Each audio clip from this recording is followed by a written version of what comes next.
Alright, it's time for the final chapter of Onikakushi-hen.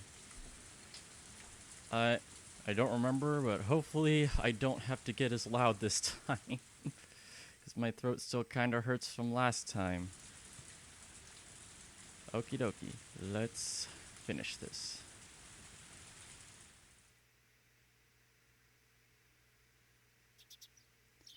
I guess I'd be lying if I said I didn't get any sleep. I tried to stay awake all night, but there were definitely gaps in my memory. I guess I kept nodding off and jerking awake in a panic all night. I spent all night hugging the metal bat and sat on top of the futon I used to barricade my door. Waiting, waiting, watching just in case someone tried to break in through my window. If I left this spot, someone would break through the door, sending the futon flying, and attack me. But if I stopped watching the window, someone would break through the glass and attack me. I tried telling myself I was just being paranoid, but I couldn't sleep. The thought of being so vulnerable scared the living daylights out of me. If sleep meant taking that risk, I didn't need it. It was so much better to just stay awake. At some point during that endless cycle of nodding off and jolting awake, light began to shine outside. But that was it. It wasn't so much the morning as it was just the sun simply having risen. I snuck a peek out through the curtains. Rena was gone. I couldn't see her anywhere, no matter how hard I looked. Finally, I could breathe a deep sigh of relief. The night was finally over. I'd be lying if I said I wasn't tired, but I didn't feel like sleeping at the moment. I still had time, but I needed to make my own breakfast, so I'd better get started soon. Skipping school was also an option. With my mom gone, it'd be easy to play hooky. Honestly, I debated it. The risk involved in leaving my house was incalculable, so staying holed up in here was probably my safest option. But staying here wouldn't solve anything. Oishi-san wouldn't help me without cold, hard evidence. Neither he nor my parents. So, unless I found some sort of proof, these relentless nights would never end. I stretched my body, tilted my head back, and closed my eyes just like I did every morning. I regulated my breathing and regained my senses. Calm down, Keiichi Maebara. Let's go to school. Let's wait until they set their trap for me. Sorry, but that didn't mean I was just going to twiddle my thumbs. I needed to avoid that trap and secure irrefutable evidence. Take note of the plates of any car that drives by. If I see someone suspicious, check their clothes and face. I wasn't just protecting myself. I wasn't just protecting myself. I was preparing myself to turn their attack against them and retaliate. The tension was similar to when two samurai were both aiming to slay each other with a single motion as they drew their katanas. I was not at a disadvantage. I would have a chance to retaliate. I finally felt a bit of courage growing in my chest. All right, let's go to school. I tightened my grip on Satoshi's bat. He was the only partner I could count on. Satoshi, please lend me your strength. And entrust your dying regrets to me, since you were probably murdered. I'll make sure I dispel them. With renewed resolve, I checked the clock. It was still early. Of course, I was going to school by myself today. If I didn't want to run into Rena or Mion, I needed to leave now. The shattered fragments of the cupboard were still strewn all over the entryway. Right. I meant to clean that up last night, but never got around to it with the phone call and everything. If my parents came back and saw this while I was at school, I would never hear the end of it. Still, I'd be wasting time if I cleaned it up right now. Considering what would happen if I ran into Rena or Mion, it wouldn't be too late to clean it up after I got back home. Making extra certain that the doors were locked, I left the house. My uniform was still covered in mud from yesterday, so I left it in the washer. Today I was going to school in a tracksuit. By wearing a different outfit this morning, my mind was forced to accept that today was different from yesterday. I had a hunch. Today might be the day I get killed. Keep your guard up, Keiichi Maebara. The only one who gets to decide if today is my last is me.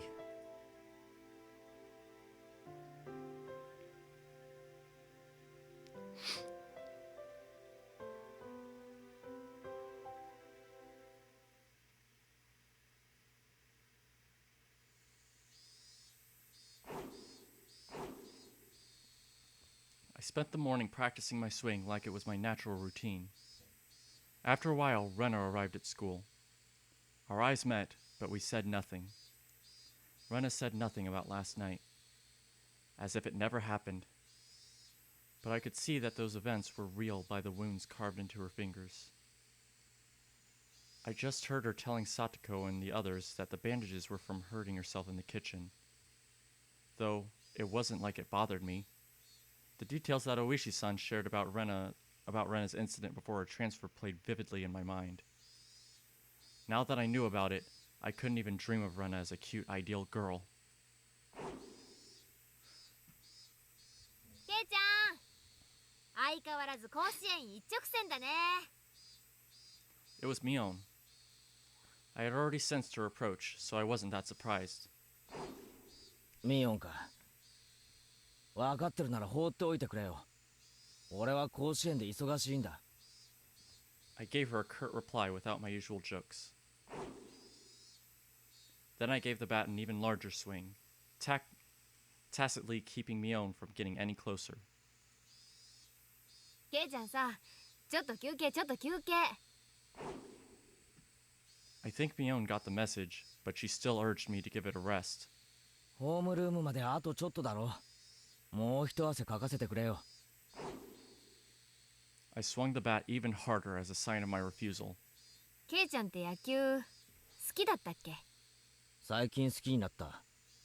最近って昨日から？分かってんなら聞くなよ。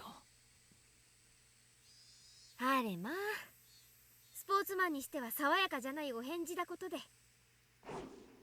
気が散る。放っておいてくれ。I ignored Mion and kept swinging.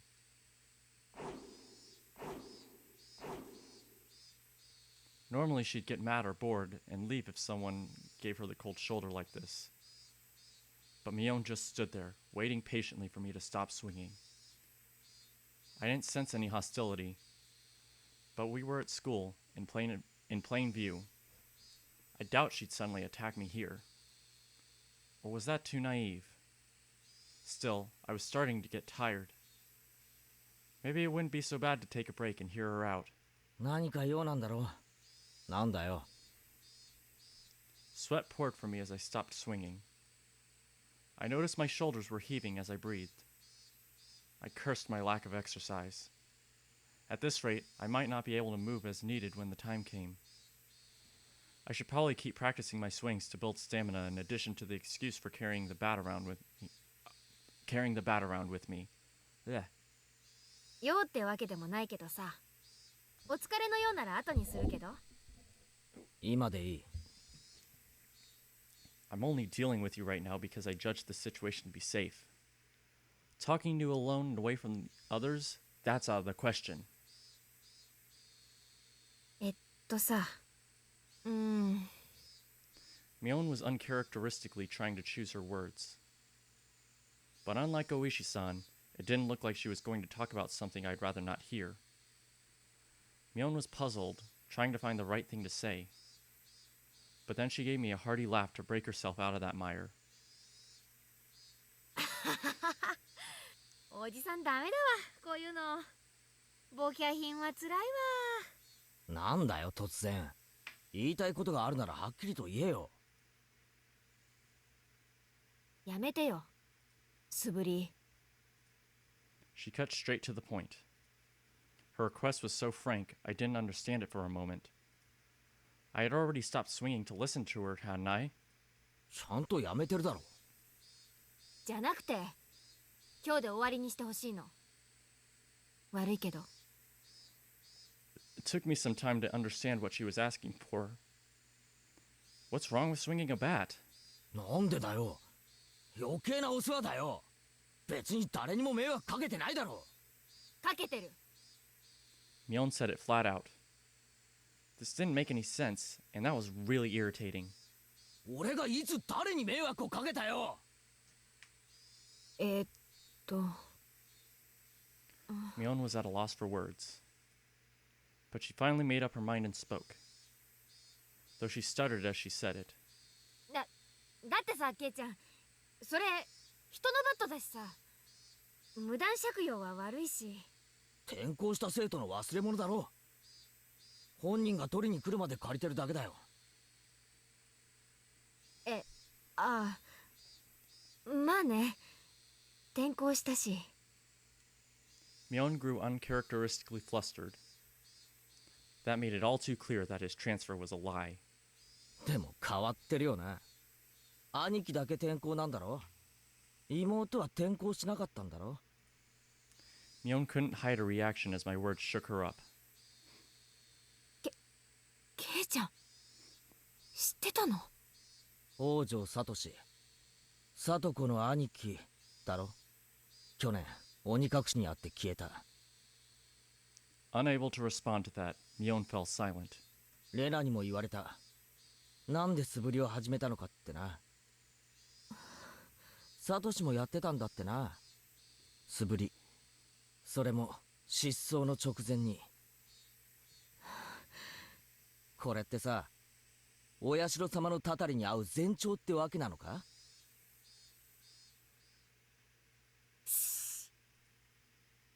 Myeon panicked and looked around. 頼むよ、ケイちゃん。お社様の話はうかつにしないでよ。私はそんなに信じてないからいいけどさ、他のみんなはすごく信じてる。レナなんかヤバいくらいに。やばいくらいに？とにかくみんな怖がってるんだよ。もしもこれが悪ふざけならやめな。サトシの真似は絶対にやめて。 I was the one who was scared. Who do I have to thank for taking up this bat in the first place? But it still unsettled me knowing that my actions were overlapping with Satoshi's. It would be one thing if someone suggested it, but I thought I was making my own decisions. 先に言っとく。俺はサトシのことは何も知らない。みんなが隠してたからな。隠してたってわけじゃ。毎年起こる事件のこと隠してたろ。あ、それはケイちゃんを怖がらせたくなかったってのか？それが理由で俺だけのけ者かよ。いや、そんなつもりじゃ。ミオンに直にダム現場で事件がなかったかって聞いたよな。ミオンはないって言ったじゃないか。バラバラ殺人があったのによ。嘘つき野郎。ごめん、嘘ってわけじゃ。仲間ってのは隠し事なんかなしだろ。そうだろ。じゃあお前らは仲間じゃない。ケイちゃん、そんなのって。 Myeon looked helpless and flustered. Was I imagining the tears in her eyes? I never could have imagined Myeon acting like this. ああ、それに先日の見舞いのおはぎ、あれうまかったぜ。血が出るかと思った。やったのはどっちだ？お前かレナか？私。 She admitted it so easily. I couldn't help but be surprised at how easy that was. 死ぬかもしれなかったんだぞ。仲間にあんな真似をするのかよ。そんなちょっとしたいたずらじゃん。 Myeon gave me a wry smile mixed with confusion, causing even more anger to well up inside me. あれがいたずらで済むかよ。I grabbed Mion by the collar and lifted her up. That wasn't the same as putting Tabasco sauce in a piece of mochi. It was a needle, a sewing needle. If I had swallowed that and it lodged in my throat, what did she think would happen? Mion's face froze as her body rattled in fear. This wasn't the Mion Sonozaki I knew anymore. とにかくお前は仲間じゃない。仲間じゃない奴の指図は受ける言われはない。俺のことは当分放っておいてもらうぜ。いいな。Mion wasn't replying anymore. 俺を消そうとしても簡単にはいかないからな。お前らは最初から警察に疑われてんだ。サトシを消せたように簡単に消せると思うなよ。I said it clearly. This was my declaration of war. 俺も過去の事件はお前らが怪しいと思ってる。 Sorry. ダムの反対運動の時からお前が警察の世話になってたこともよく知ってる。隠しきれてると思うなよ。いいな。どうしてそんなことまで。 Mion stood there with a dumbstruck look on her face. That was when I heard the principal ringing the bell for school. It was time for morning homeroom. 行こうぜ。委員長がいないとまずいだろ。ん？ At that moment, for the first time, I realized Mion was sobbing as tears ran down her cheeks.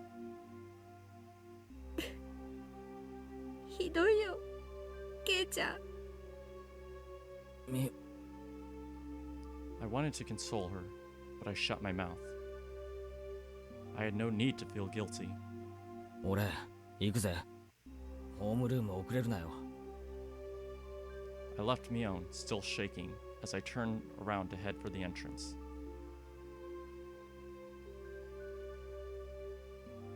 I had no idea how troubling it was to make a girl cry. Behind my back, I could hear her muttering. It was a faint mutter as she was speaking to herself. そっか。え？ She wasn't saying it to anyone. It was Mion talking to herself. But it was a sobbing voice that had a kind of giddy, cursing tone. I inadvertently stopped and turned back towards her. ケイちゃんに全部バラしたの。あの野郎か。She balled up her fists as her tears continued to rain down. She glared at a spot at the ground with a terrifying yet smiling face, cursing. A chill ran down my spine from that demonic expression. This transformation, Mion's transformation, was different from Rena's. あの時殺しとくんだったな。今年で定年だからって容赦してやった恩も忘れやがって。 Retiring this year. Was she talking about Oishi-san? ちくしょう、ちくしょう、あのじじい絶対に殺してやる。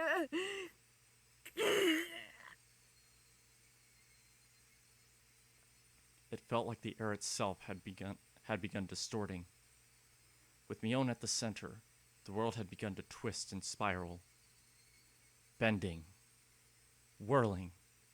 This was the first time I'd experienced such a visage.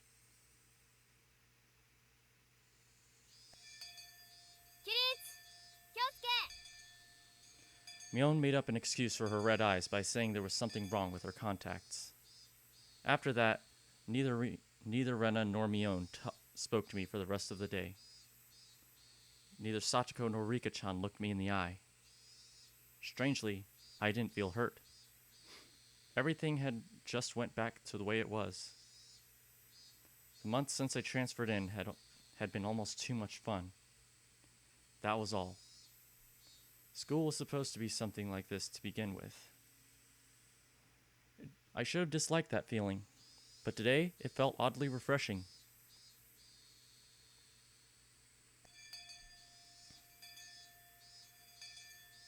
The The bell rung, sounding the end of the monotonous school day, which had felt so tense, yet so dull. Since it would cause a lot of unpleasant memories if they asked me to join in to the club activities, I promptly started preparing to go home without even looking at them. I stuffed the contents of my desk into my bag, wrapped my hand around Satoshi's now familiar bat, and began heading towards the entrance.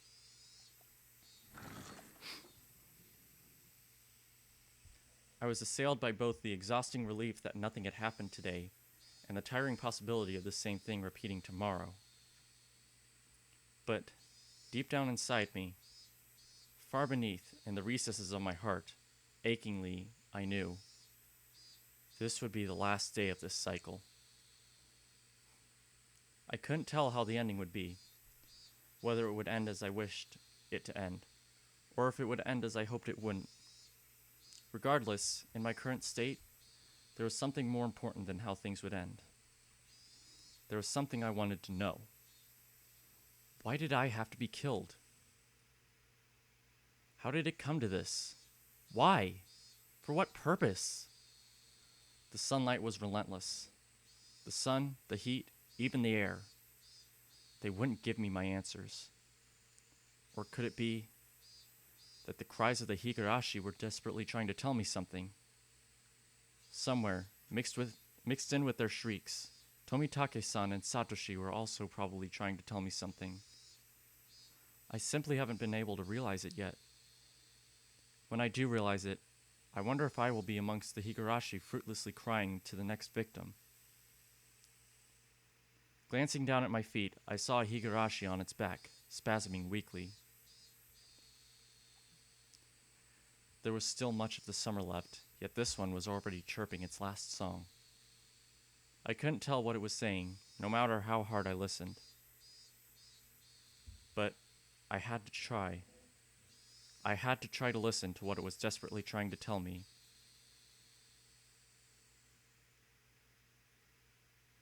At that moment, the shrills of the Higurashi ceased all at once, as if they had huddled together, fearing that the person who'd brought them to their dreadful fate had arrived. There was no mistaking it. A presence was approaching. The sound of footsteps was almost non-existent. If the Higurashi hadn't warned me by ending their chirping, I wouldn't have noticed. My exhaustion left me in a heartbeat. In its place was a rush of adrenaline that sharpened all my senses. I was just barely able to hold back that creeping, suffocating feeling of horror. It wasn't something I could hold back for long. But in this moment when I needed to be razor sharp, I was able to retain my composure. I wasn't going to shout like I did yesterday. I hid myself calmly amongst the trees, waiting for my pursuer's shadow. Could I get them to pass by me? No. Since I was able to hear their footsteps, they were probably also able to hear mine. They might have already been able to tell that I'd hidden myself and was holding my breath. The person tailing me, was it Rena, just like yesterday? If it was Rena, I wouldn't hold back. I could just yell at her and make her go ahead like yesterday. If it wasn't Rena, it would depend on how they acted, I guess. The footsteps ambled closer. I swallowed, wiped my clammy hands on my pants, and readjusted the grip on the bat. I could tell that the fear that I had beaten back once was now waiting for another opening to come at me. Who could it be? I peeked out from behind the tree at the person following me. My imagination hadn't led me astray. It was Rena. There was a bit of relief as I realized it was someone I knew, but that feeling left me in an instant. This wasn't the same Rena I knew. Her eyes were dark and lifeless, but her mouth appeared as if it was carved into a crescent. Yes, it looked like she was grinning slightly. And in her right hand was a hatchet. I hid myself behind the tree once again, recalled the unbelievable sight I just saw. What was that just now? The embodiment of terror, laid bare. Baseball, practicing my swing, there were tons of excuses for me to be carrying a bat. But for that hatchet? There was no excuse for that! A hatchet just like that? ケイチくん、かくれんぼかなかな。 My heart was pounding, hard enough that I had trouble breathing. What little composure I'd been able to hold on to was now crushed. In its place, cold sweat gushed forth, covering my entire body, letting me know precisely what kind of emotion had taken hold. Not good, not good, not good. I wasn't able to hide myself completely. She already knew I was here. レナを驚かせようとしたのかなかな。 I decided that it would be better to reveal myself now, since there was still space between us, than to allow Rena to come any closer. I adjusted my grip on the bat again, readied myself mentally, and stepped out from behind the tree.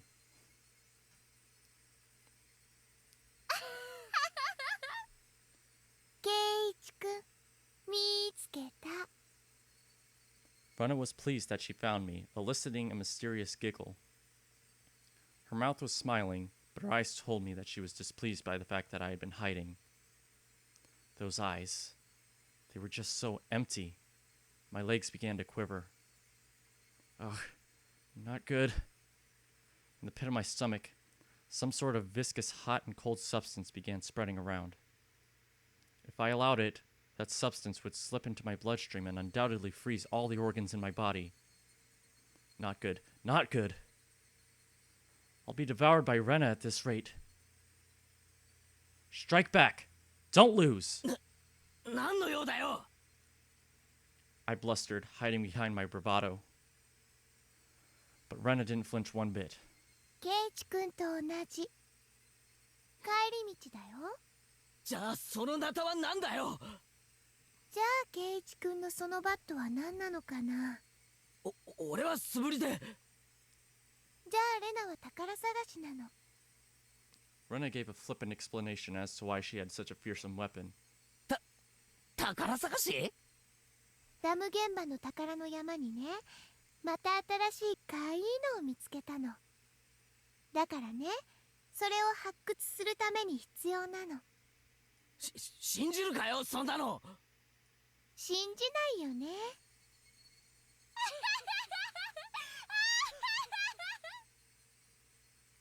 Rena's laugh was obviously very strange. I'd seen Rena's transformation many times before, but the one today was completely different. Like her mischievous tone and the shrewd glint in her eyes, it wasn't something that roundabout. I'm not sure what to say. It was just so obvious. 待ってよ、ケイチくん。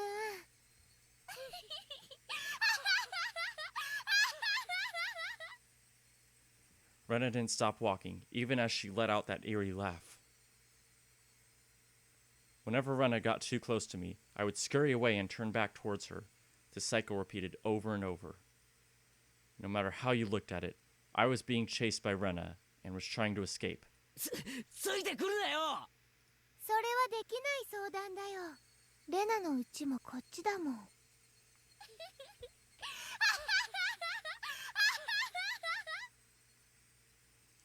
When I met with Rena on this road yesterday, she cowered and trembled as she followed my commands. But today was different. Rena didn't show a hint of trepidation. Actually, wasn't I the one who was cowering? If the way home for Rena and me was the same, that's fine. I'd just change my route. That'd work out, wouldn't it?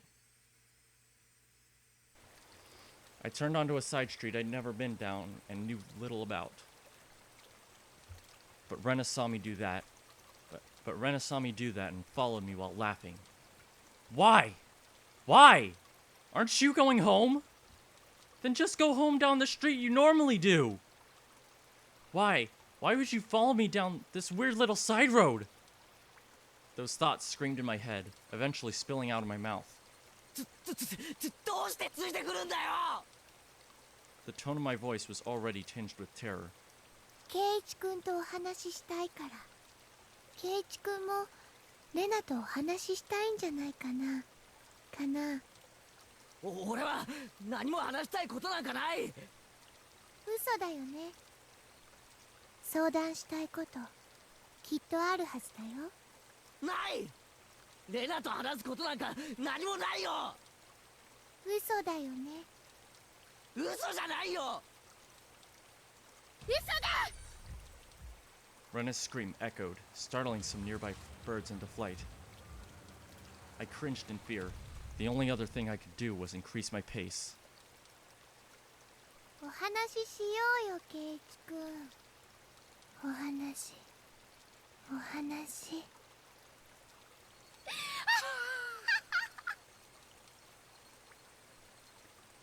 Why was I running down this unfamiliar and deserted street?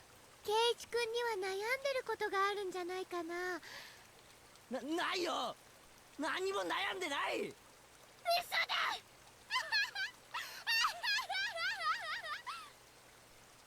Even though I was running, even though Rena was walking, why wasn't I getting any farther away?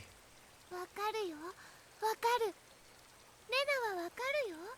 怖いんだよね圭一君。怖くなんかない。何も怖いことなんか。嘘だ。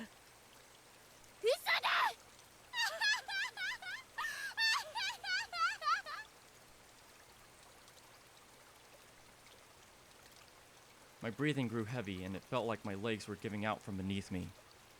Rena wasn't even breaking a sweat. レナだけは相談に乗ってあげられるよ。今度こそ乗ってあげられる。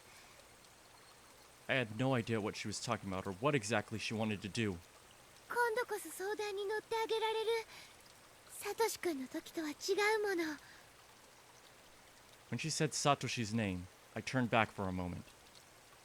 But even as I did that, Rena was still advancing. I couldn't afford to stop. サトシ君も悩んでた。辛そうだった。でもレナは相談に乗ってあげられなかった。とても悲しかった。 Where did this street connect to? All these twists and turns, ups and downs. It was hard to believe that this was even remotely in the direction towards my house. My sense of direction had long since gone out the window. サトシ君が転校しちゃった時ね、本当に後悔したんだよ。レナが相談に乗ってあげれば、サトシ君は転校せずに済んだかもしれないって。すごく後悔した。 The road led me deeper into the forest. Wasn't I getting farther away from the village the more I ran? I lost more and more of my composure the more I thought about it. But despite this realization, my inner self was still disturbingly calm. だからね、誓ったの。もしもサトシ君みたいに苦しんでる人にもう一度会えたなら、レナが助けてあげようって。もう人が転校するところは見たくないの。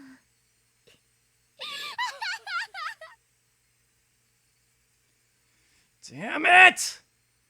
What does transfer even mean? I won't let you transfer me! I won't end up the same as Satoshi! さあ圭一君、レナに話して。レナはきっと圭一君を理解してあげられるよ。レナだけは圭一君の味方。 I started wheezing, out of breath. My lungs were so hot that they felt like they were going to explode, and my heart was beating as hard as it possibly could. I should have practiced running instead of my swing. I couldn't even afford to scoff at that stupid thought. 悩みがなくなればきっと圭一君も元通り。みんなとも仲良しに戻れて、また楽しく部活ができるよ。今度は一緒に組んでみーちゃんをやっつけようね。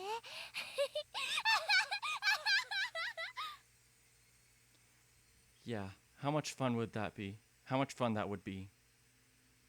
Rena couldn't even imagine how much I had wished I could turn back the clock on these past few days.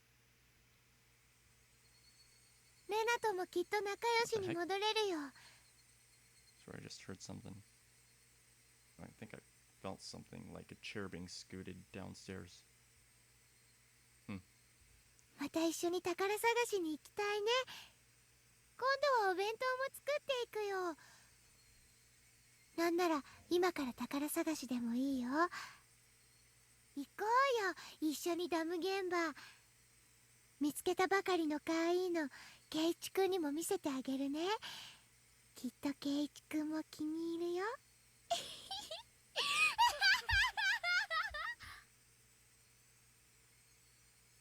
My footsteps made pathetic flapping sounds as my legs wobbled and faltered. Hot on my heels, Rena's steps were sharply breaking twigs underfoot. I had to accept it. I was on the run, being chased by Rena. If she caught me, it was all over. I realized it instinctively. I couldn't even begin to think of what the end would entail. Just that if I was caught, it was all over. That's all I knew. It didn't matter how it was going to end. I wouldn't let it end. Not without knowing anything. Not yet. That momentary lapse was all it took. Of all the things that could have happened, my knees buckled underneath me and I crumpled towards the ground. I tried to stand frantically, urging my legs to respond. I used my bat as a makeshift cane to prop myself up, but Rena was already standing right in front of me. Compared to me, out of breath and utterly exhausted, Rena was so cool and composed that she could have froze the air around her. She wasn't breathing hard at all. Rather, I couldn't even sense if her heart was beating. 何が怖いのかな。怯えるなんてケイチくんらしくないよ。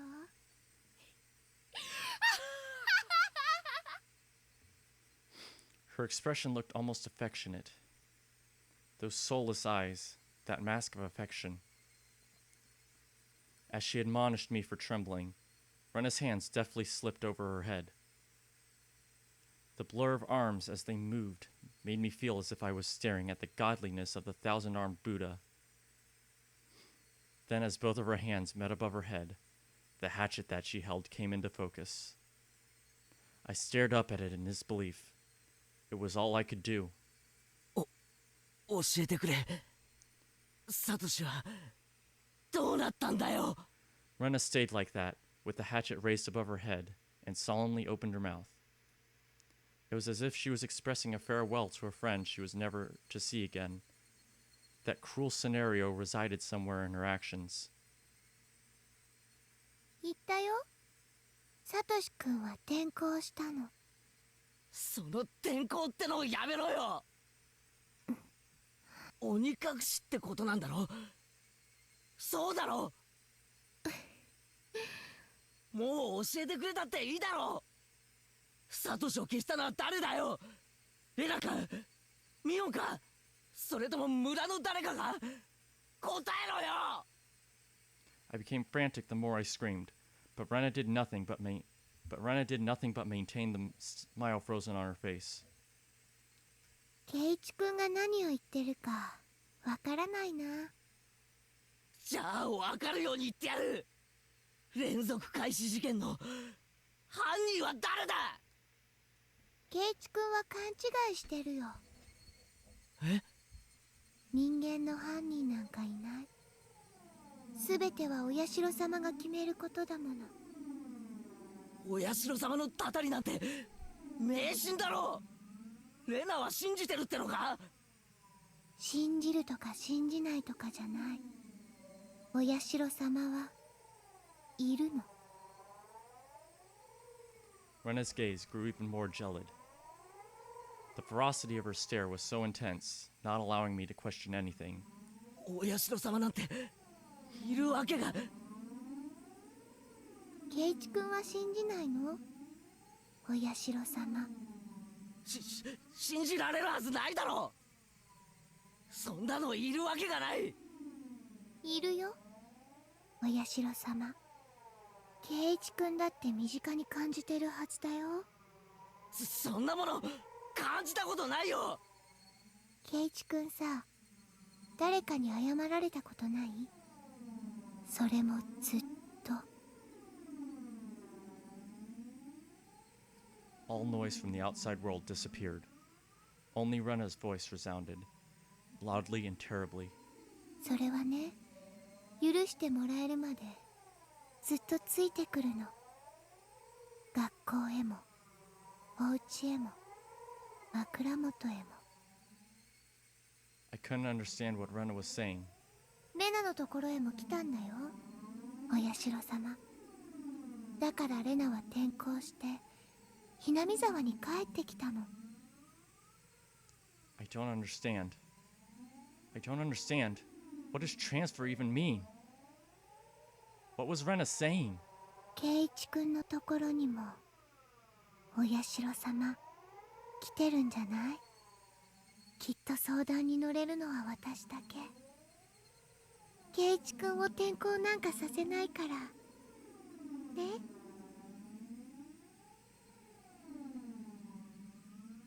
Rena's demented laughter clanged around the inside of my head. Was Rena saying Oyashiro-sama came to her as well? That's right. Last night I had heard about that when I asked about Rena.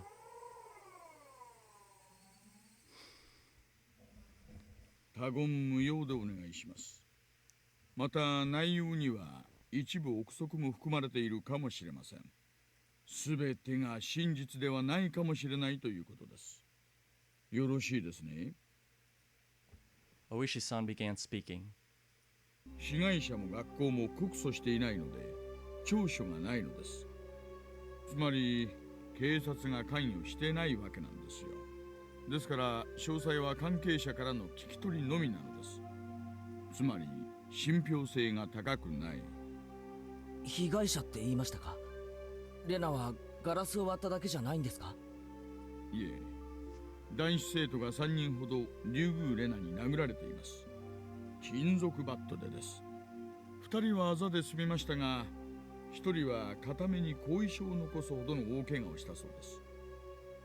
それって傷害事件じゃないんですか？警察は逮捕とかしないんですか？どういうわけか被害者が告発しないんですよ。警察に届け出がないので。They were beaten with a bat and suffered significant injuries. Normally there would be a criminal investigation. But why didn't they press charges? 被害者の男子生徒3人にもそれぞれ話を聞こうとしましたが、全員口が重いんです。こう言ってはなんですが、怯えてるんですよ。彼女が転校した今でも。大石さん、話を最初から整理して話してくれませんか？ Rena hit people while she broke the windows? Or was it she started breaking the windows after she got bored of hitting people? They sounded similar, but the meanings were drastically different.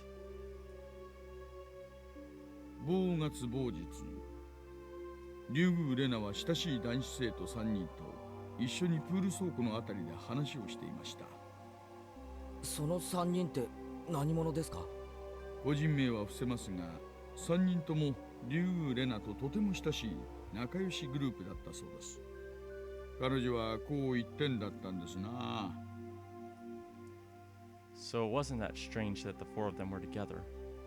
それでどうなったんです？理由はわかりません。リュウグウレナはプール倉庫脇にあった野球部のバットを手に取り、3人を次々に殴り倒しました。え？ There were no witnesses. This was an account pieced together by the information given at the time of the incident. One day after school, Rena and 3 male students were at the pool storage shed talking together. They weren't seeking help, rather, they usually met up there. It appears it became a heated discussion. At that time, Rena underwent a change. The change was so abrupt that the 3 of them didn't comprehend what was happening. Then, taking the metal bat, she attacked her friends one after the other.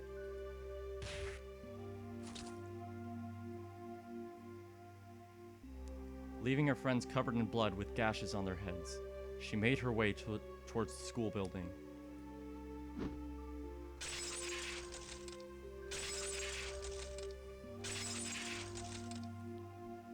Then she broke the glass windows one after the other. A few minutes later, a teacher appeared on the scene and subdued her. レナに起こった変化って何ですか？ 3人の証言で一致するのは、突然人が変わった。豹変したという点です。豹変。I also could recall Rena's transformation. I'd seen that change many times before. It was so different from the usual Rena that I couldn't help but believe it was someone else who looked like Rena. その豹変っていうのはたびたびあったことなんですか？いえ、そういうのは全くなかったそうです。私も調べられる限り、彼女の過去や病歴等を追ってみましたが、見つけることはできませんでした。そのレナみたいに突然人が変わる現象って結構あるんですか？もちろんありますよ。精神的なものから性格的なものまでたくさんあります。ではレナには潜在的に豹変する要素があったってことですか？断言はできません。ですが、竜宮レナをよく知る友人たちからの証言では、とても彼女にそういう要素があるようには思えません。Kind, caring, and adorable. Even before she transferred here, she was probably pretty popular in school like she was now. That girl transforming suddenly and assaulting them with a bat? Who could imagine such a thing? Nobody could have seen it coming.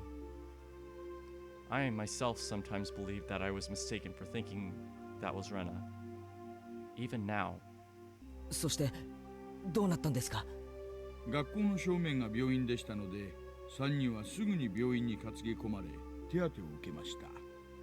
レナは、警察はどうして警察沙汰にならなかったんですか？警察は呼ばれなければ関与はできませんからね。一人は後遺症を残すくらい大怪我したんじゃないんですか？どうして訴えないんです？私もそこは引っかかりました。何かの圧力、もしくは脅迫があったのか、それとも訴えたくても訴えられない理由があったのか。もちろん大石さんのことですから調べたんですよね。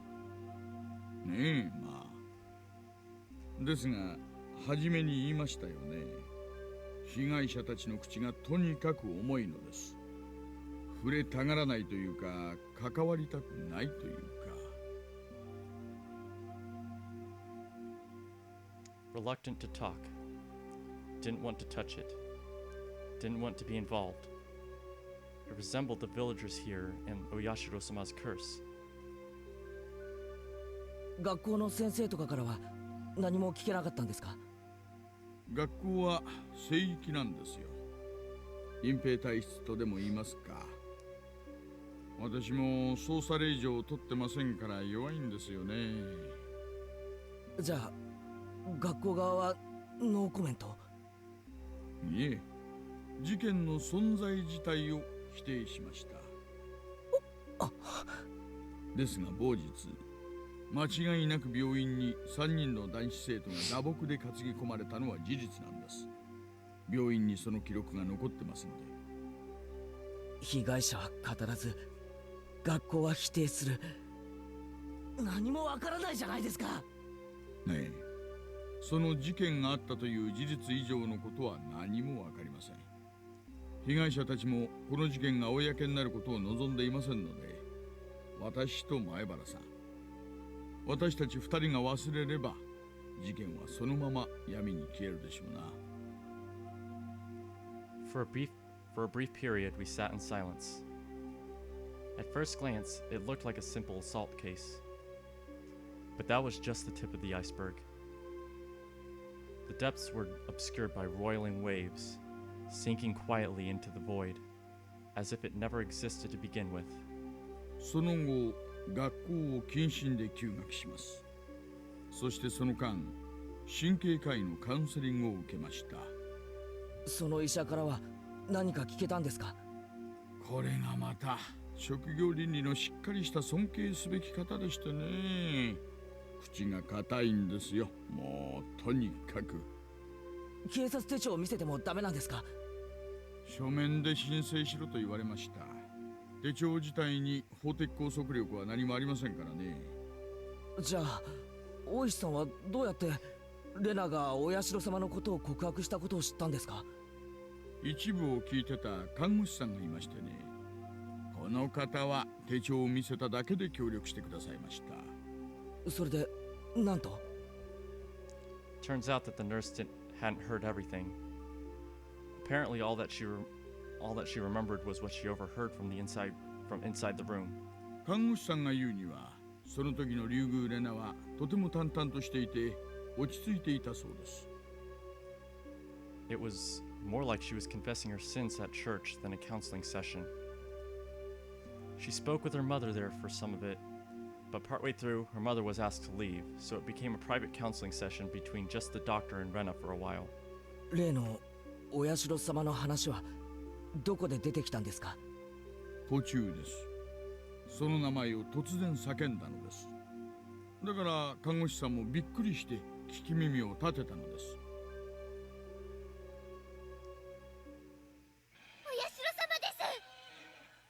お社様です。 Rena suddenly shouted that.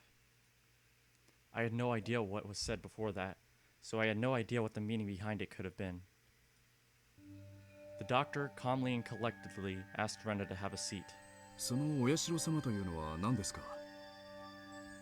Gently, ever so gently. A fundamental part of counseling is to be a good, patient listener. ひなみ沢を捨てた人は必ずお社様に追われるんです。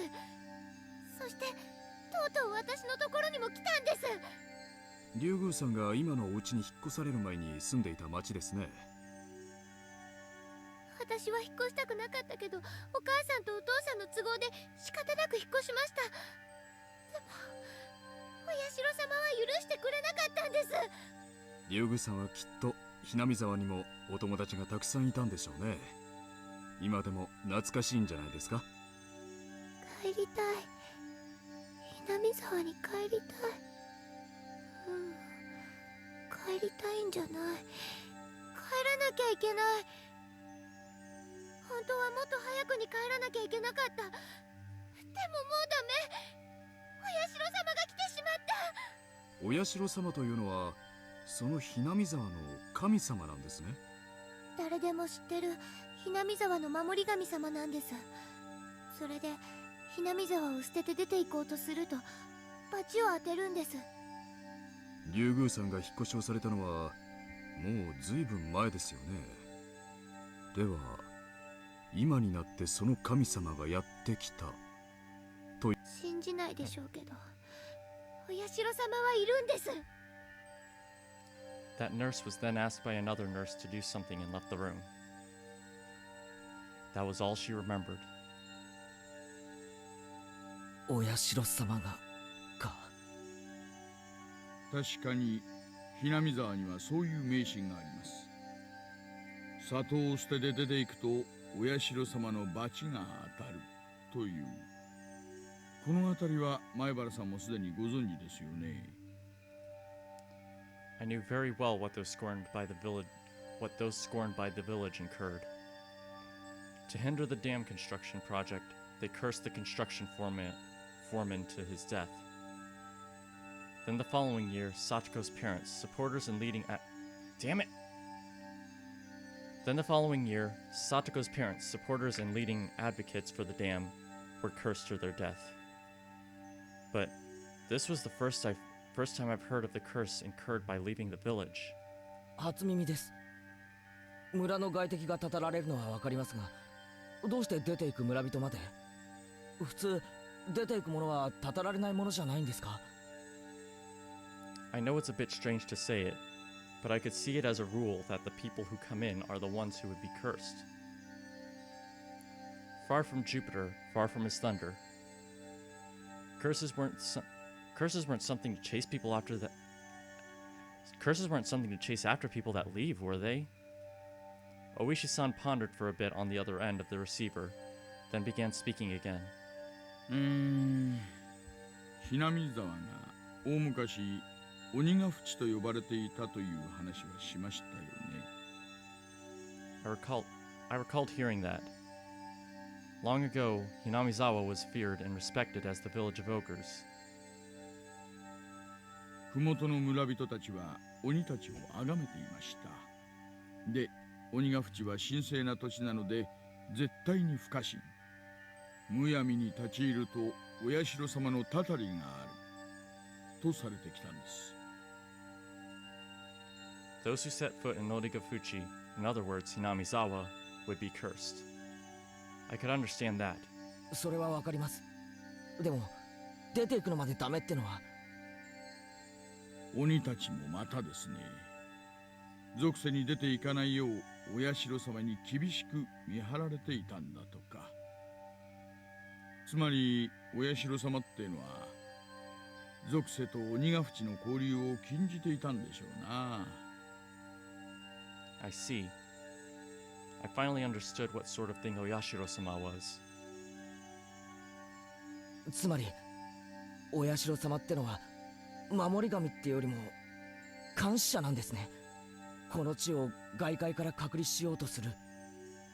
そんな感じになるんでしょうな。すみません、私も詳しくないんです。この辺りはばあ様の受け売りでして。I could understand it a bit better if it was like that. Those who came to Hinamizawa would be cursed, and those who tried to leave would also be cursed. So, because Rena originally lived in Hinamizawa and moved away, she fulfilled the requirements for being cursed. つまりレナは望まない引っ越しをしたためお社様のたたりにあったと、そう話しているわけですか。要約するとそういう意味なんでしょうな。実際この後しばらくしてひなみ沢に引っ越していますから。Those who abandoned Hinamizawa and left were cursed. But then, why only Rena? Shouldn't Rena's parents also have been guilty of the same transgression by moving away and have been cursed? Also, in this day and age in Japan, shouldn't there be a lot of people coming and going? If every single one of them was cursed, then it'd be insane. But in reality, it wasn't that big of a deal at all. At most, there would be one person dying and one disappearing on the day of the Watanagashi. I don't like saying at most, though. まあとにかくわからないことだらけなんですよ。お社様のたたりがどうだったにせよ、クラスメートを金属バットで殴った理由にはなりませんし、被害者が訴えない理由にもなりません。まさか前原さんも恐ろしいたたりが起こって被害者たちがすくみ上がったなんてこと信じるわけないですよね。Of course I didn't want to believe it. But more importantly, I had just realized something else. There was another bizarre connection that Rena made between Oyashiro-sama's curse and metal bats. Satoshi fell victim to Oyashiro-sama's curse and went missing. I had recently learned that Satoshi had also become infatuated with the metal bat right before he disappeared, just like me. Then Rena as well. She was affected by Oyashiro-sama's curse. She confessed that much to the doctor. And the weapon which she had used at the time of that horrendous act was, again, a metal bat. And finally, me. I'd encountered various things that were inexplicable, and now I was holding on to a metal bat. I was shocked when I learned that Satoshi did the same thing. It couldn't be. Had the same thing happened to Rena? But there was one critical difference between her and Satoshi's case. That being, Satoshi went missing after falling victim to the curse, but Rena was still here. Both of them had fallen victim to Oyashiro-sama's curse, yet they were met with different endings. And finally, me. I couldn't call it a coincidence anymore. Rena, Satoshi, and finally, me. Could it be that I really was under Oyashiro-sama's curse right now? No, more importantly than that, What should I do now? Satoshi had been demon away, vanishing without a trace. Rena was fine. Fine? Rena had undergone a change. I could only believe that there was something that wasn't Rena residing within her. And here, right now, it was standing before me.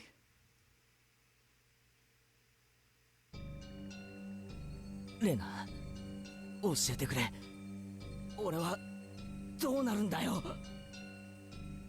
Rena stood imposingly, not answering. サトシは消えた。だけどレナは消えなかった。じゃあ俺はどうなるんだよ。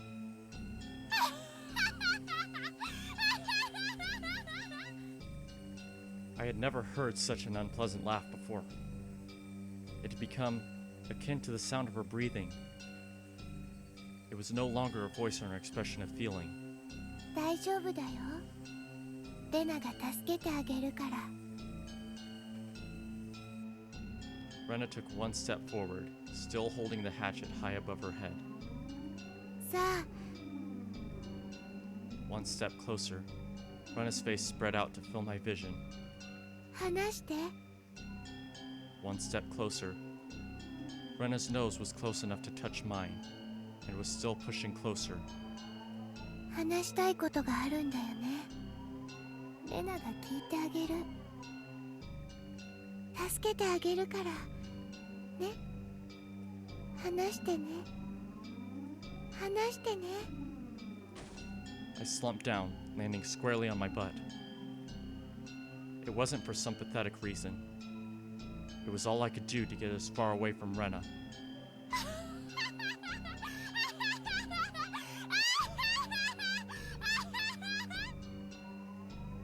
I had the gut feeling that I couldn't let her laughter end. Because when that laughing ended, the moment I picked up on that feeling, my body moved by instinct. I sprang to my feet so fast even I couldn't believe it, and pushed Rena away with both hands. Rena was as light as a feather. Thrown about by the unbalanced weight of the hatchet, she was sent backwards as if she had been carried off by the wind.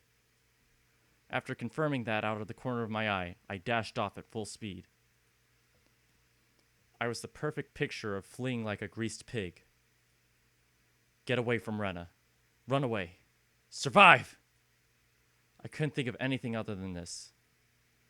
While I was running, I remembered I'd been holding onto a bat the entire time. Such a worthless weapon.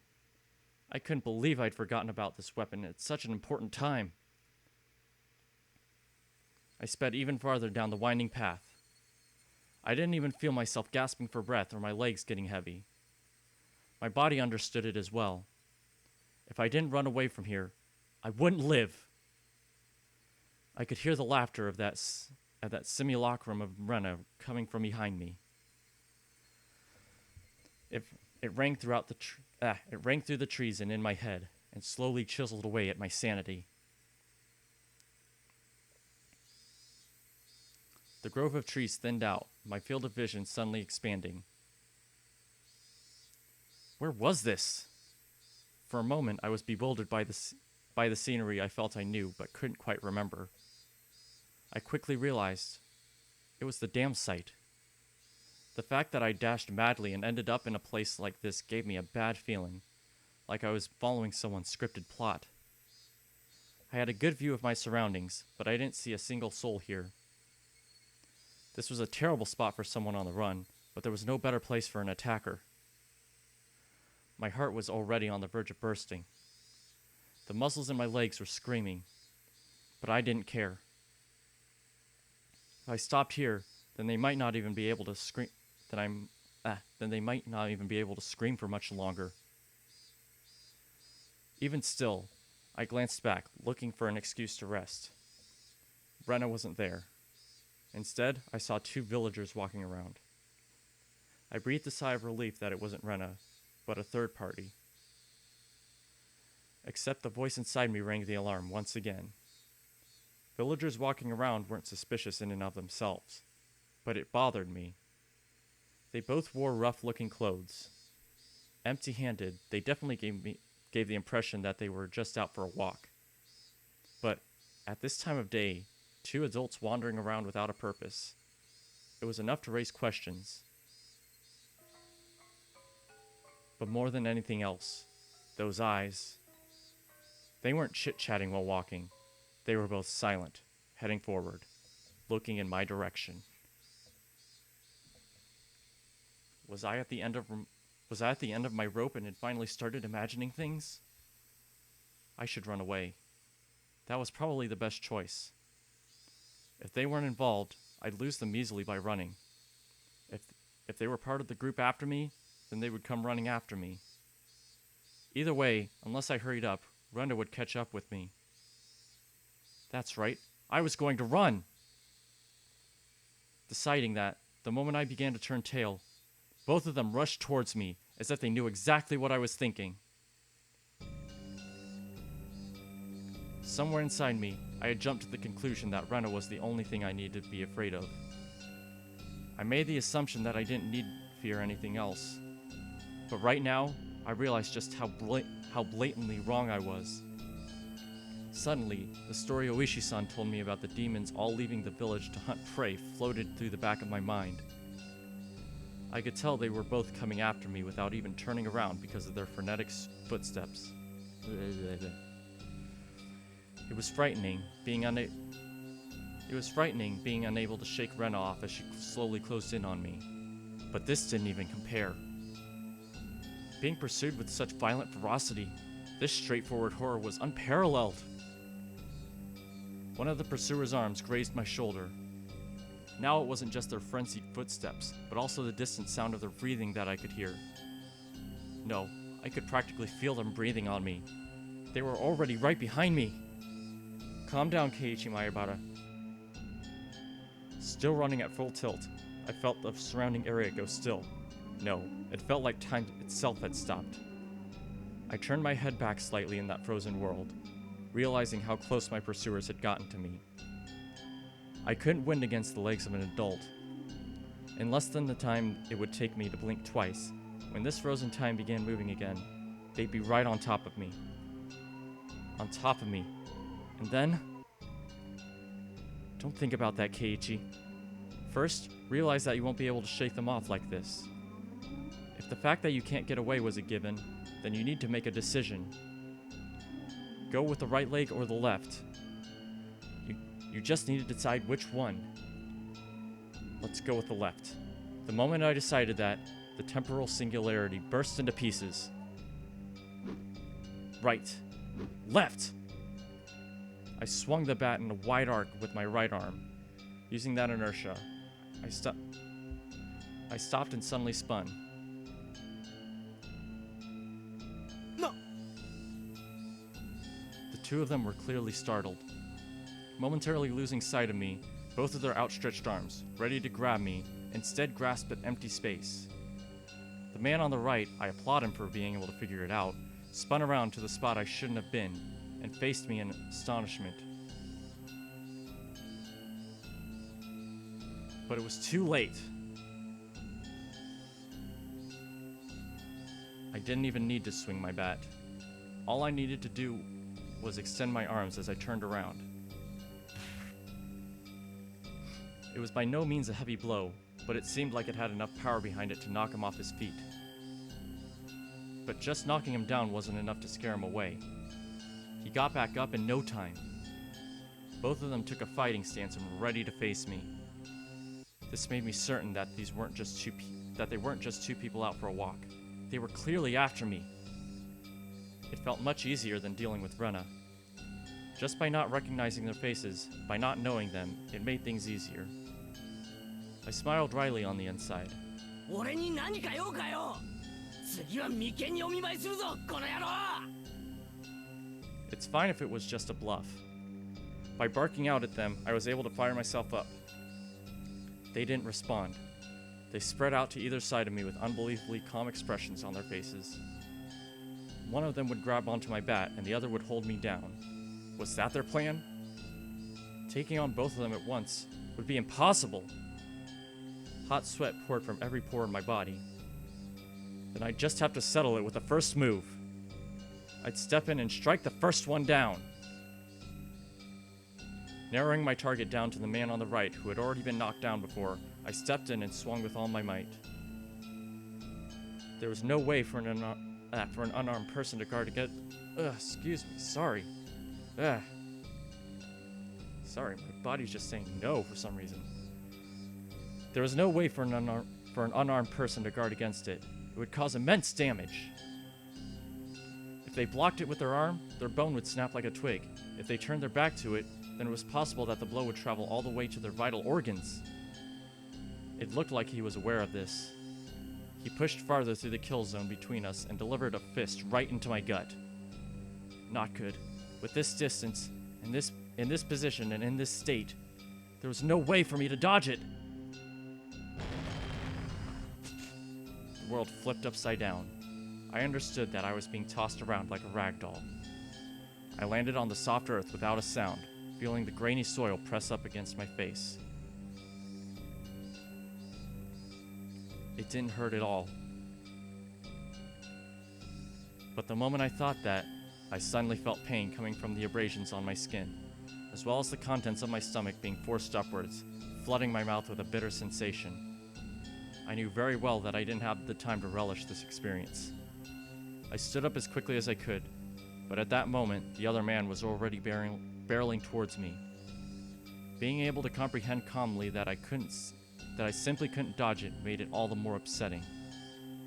After plowing into my stomach full force once again, my assailant twisted around behind me and locked his thick arm around my neck. My throat felt like it was being crushed by his immense strength.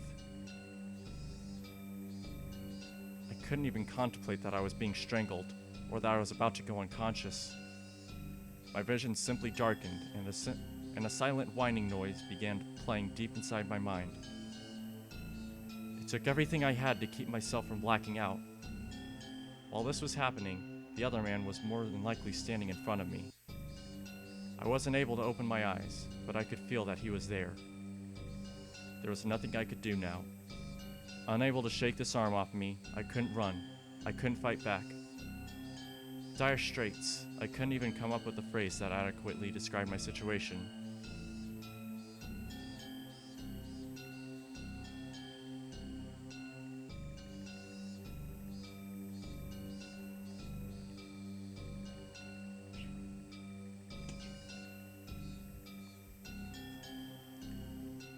Alright, we're in the final stretch.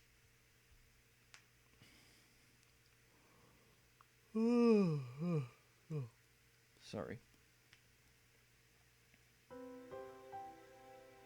A familiar ceiling. The smell of the bed and the bed and pillows. I knew them well. Was this my room? Normally there wouldn't be anyone in my room besides me, but their presence made me spring wide awake. When I did that, pain shot throughout my entire body. 大丈夫かな？横になってた方がいいと思うよ。 Why was Rena in my room? Blood began to surge through my muscles and my capillaries. But Rena's smile belonged to the Rena I knew well. I knew I shouldn't let myself feel this way, but I relaxed thinking that this version of Rena was safe. 俺はどうして？覚えてないの？意識がなくなってからのことは全然。 My body had become more lethargic than I could ever have imagined. I guess that would be the expected outcome after exerting everything I had back there. I tried to at least clear my head, but I just couldn't shake the sluggish feeling out of my mind. 一応お医者さんにも電話したから、もうすぐ来ると思うよ。それまで横になってた方がいいと思うな。I wasn't injured seriously enough to merit calling a doctor. Sorry. But knowing that someone impartial was coming was slightly reassuring. 俺どうしてここにいるんだ？確かダム現場で。それはレナが聞きたいな。何があったのかな。レナが行った時にはケイチ君倒れてて。だから聞きたいのは俺の方だよ。変な二人組に襲われて。As I talked about it, I finally remembered what happened right before I passed out. Recalling that memory and the terror that went along with it caused the fogginess around my head to clear right up. Let's forget about those two for now. I didn't expect Rena to be nursing me. I thought Rena was trying to kill me. She would have had the perfect chance while I was unconscious. Not only did she not kill me, she had nursed me back to health. よく俺を引きずってここまで来れたな。重かったろ。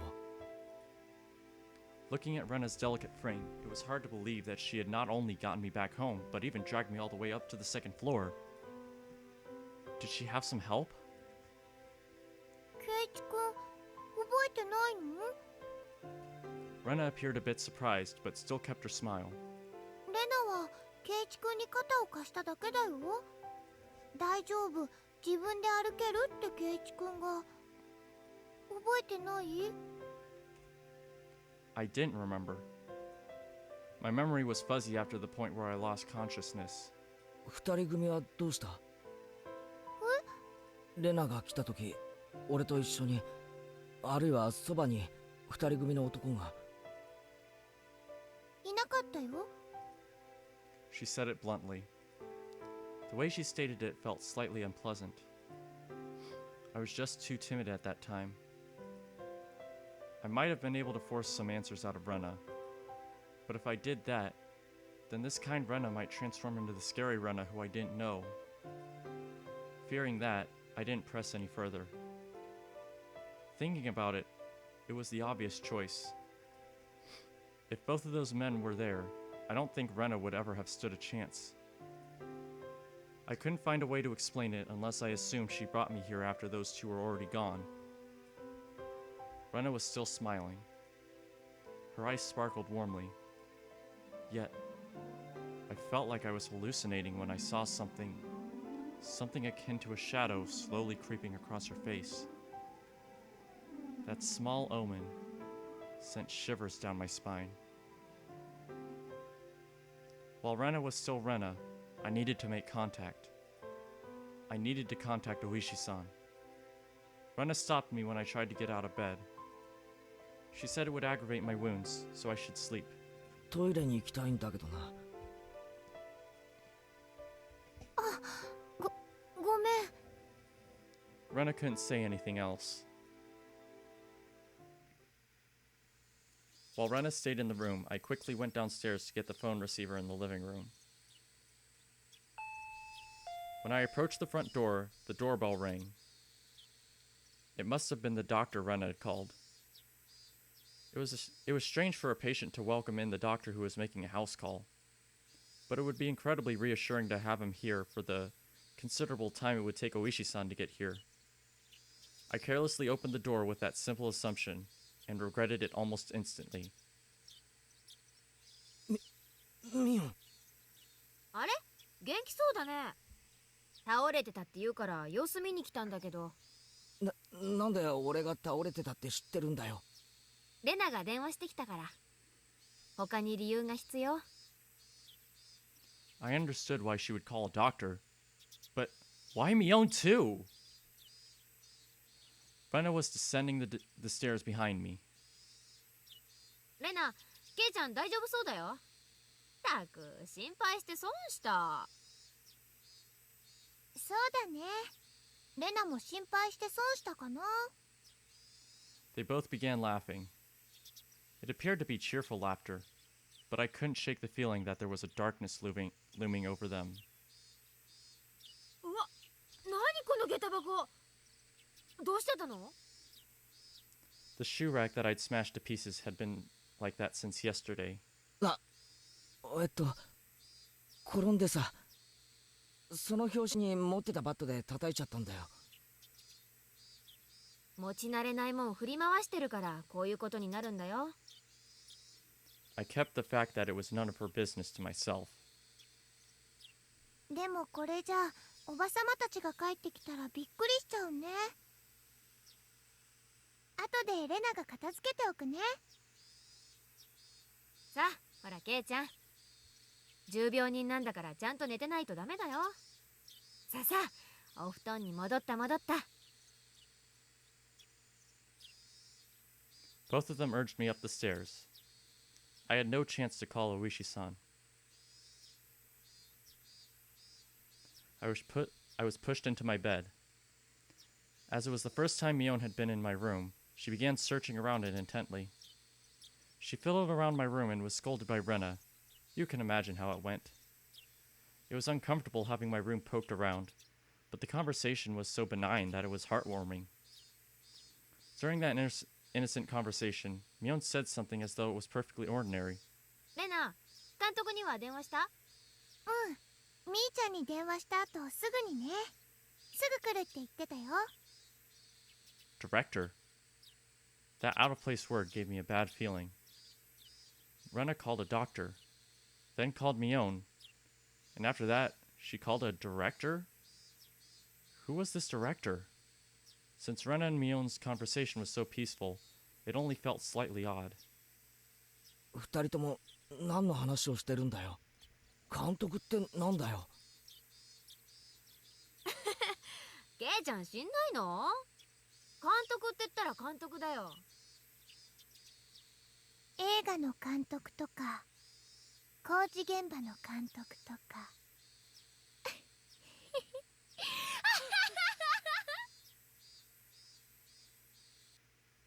I dug through all my memories for a director who might have business with me. Only one thing came to mind. What Rena had just said.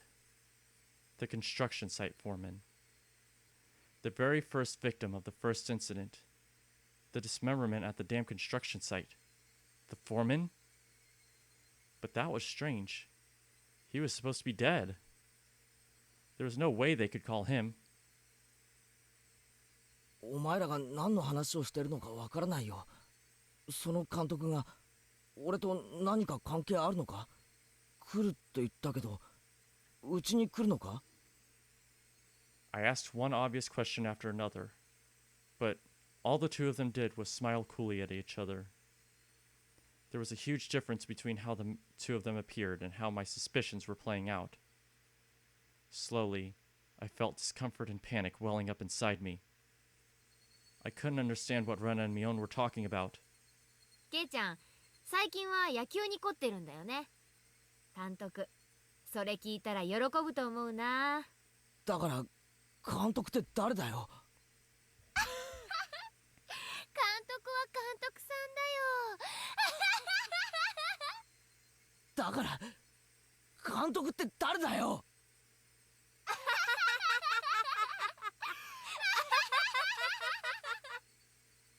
Rena and Mion looked at each other and laughed haughtily.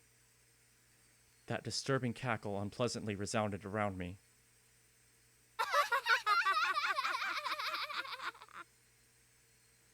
That laugh, long enough to be unsettling, ended abruptly. そうだ。監督が来る前に済ませとくかな。ケイちゃん、覚えてるかい？ Her face was laughing, but Mion's eyes told a different story. 覚えてるって何をだよ。ケイチくん忘れちゃったのかな。罰ゲームなんだよ。罰ゲームなんだよ。忘れちゃったのかな。おはぎの宿題。どれがレナの作ったおはぎかを当てる宿題。あれ、確か宿題忘れだったよね。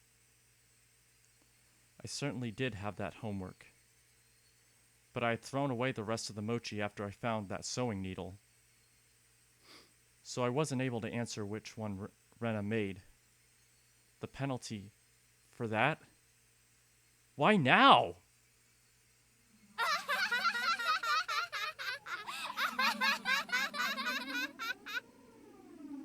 No doubt my question was written all over my face.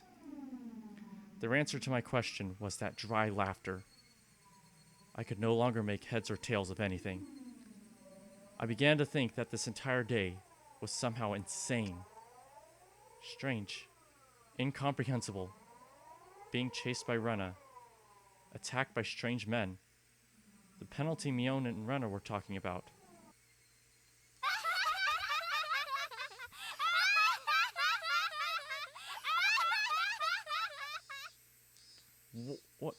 What were these two laughing at? It didn't take that long for me to realize I had been dragged into an abnormal situation. Who were these two? Who were these people?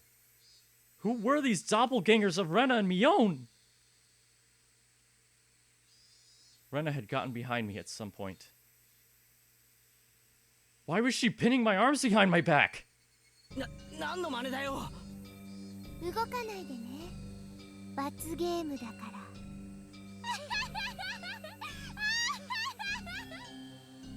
My body was already very sluggish, and Rena pinning my arms made it that much harder to move. I seriously tried to struggle, but she wouldn't even budge. My panic began to well up, and I realized this was well beyond the realm of jokes and pleasantries. This freakishly monstrous strength, it would have been impossible for the Rena that I knew. Then, these thin, frail arms grasped me firmly. Whose arms were they? ケイちゃん、抵抗しちゃダメだよ。快速台何錠でもいいや。罰ゲームに抵抗しちゃダメなんだからさ。Mion, no, that thing that looked like Mion, spoke to me like how Mion would speak to me. But I was certain that this was not Mion. Someone who wasn't Mion. Someone who was just pretending to be Mion. 監督が来る前に済まさないとね。Mion fished into her pockets and pulled out something bizarre. I could tell what it was just by looking, but for such a thing to be in her pocket, my mind wouldn't accept it. なんだよ、それ。It was a small syringe. It was a small, clear syringe, the kind a doctor might use if you went to them with a high fever. Rena held me even tighter. And I could hear that clattering laughter that no longer sounded like laughter blaring into my ear. That eerie laughter. It wasn't something that the Rena I knew could ever produce from her own throat. This thing that was pretending to be Rena. Was this her real laugh? Unable to defend myself, the syringe Mion was holding drew closer. And that needle tip was waving in front of my was waved in front of my face countless times. 大丈夫大丈夫。痛くないから痛くないから。何をする気だよ。これは一体何の真似だよ。ケイちゃん、何言ってんだか。分かってんでしょ。何が？俺には何が何やらさっぱりわからねえよ。知ってるくせに。今さらかまととぶられてもな。わけのわからないことを言って俺を煙に巻くのはやめろ。富武さんと同じ目に遭ってもらう。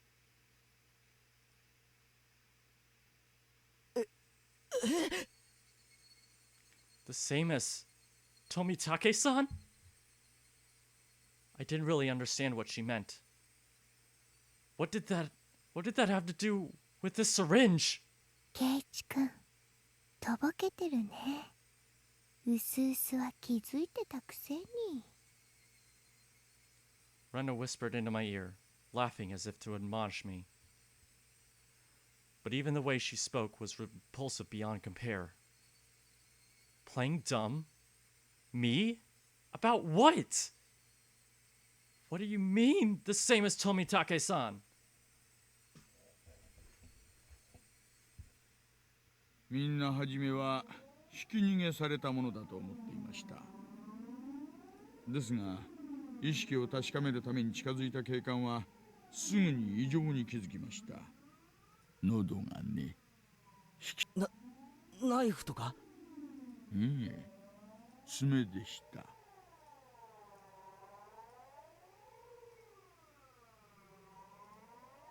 That's right. Tomitake-san had clawed out his own throat with his own nails and died. There's no way someone could die like that. So then, for that to happen, 薬物を疑いましたが、そういう類のものは検出できませんでした。 that's right. Police didn't find any drugs in Tomitake-san's system.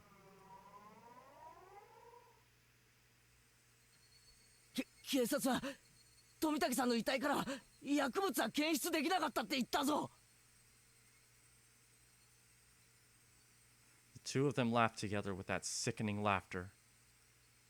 Of course they'd laugh. To assume that such a medicine didn't exist just because the police didn't know about it was completely foolish. Meaning, the drug that caused Tomitake-san to die in such a bizarre manner did exist? If Mion injected this into me, then that would probably be all the proof I needed. That would basically mean I'd end up the same as Tomitake-san. Become hysterical, scratching out my throat in my last moments, then die! For such an outrageous drug to exist. For Mion to be holding it. And that I was about to be injected with it. At that moment, I did not feel there was any need whatsoever to question it. What kind of idiot, when he's trying to dodge a ball flying straight for his face, has time to think for a reason as to why it's flying at him? 観念しなって。んじゃ。 Mion's actions lacked any gravitas, and that made it even more terrifying. There was none of the ceremony like when someone is sentenced to death. There was no hesitation at all, as if she were just brushing her teeth. Mion reached out with one hand and grabbed onto my chest. It felt like electricity had run through the back of my head and the entire world had gone dark. Did I stand up too fast? Or did someone hit me really hard in the back of the head? Having lost my sense of balance, I was assaulted by a wave of dizziness.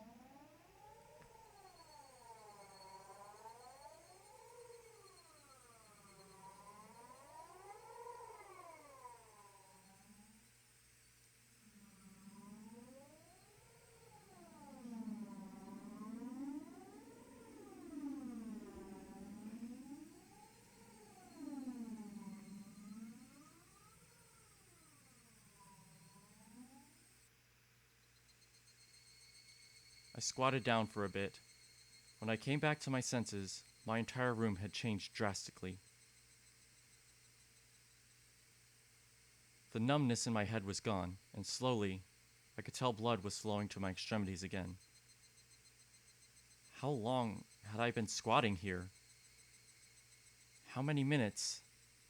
Or has it been hours? It was almost as if the hands on the clock had stopped moving the entire time my eyes were closed. That's how little time passed. Really? The air in the room wasn't filled with that madness from before, only a dull silence. Rena wasn't there pinning my arms, and Mion wasn't there about to inject me with a needle. No way. Could it be?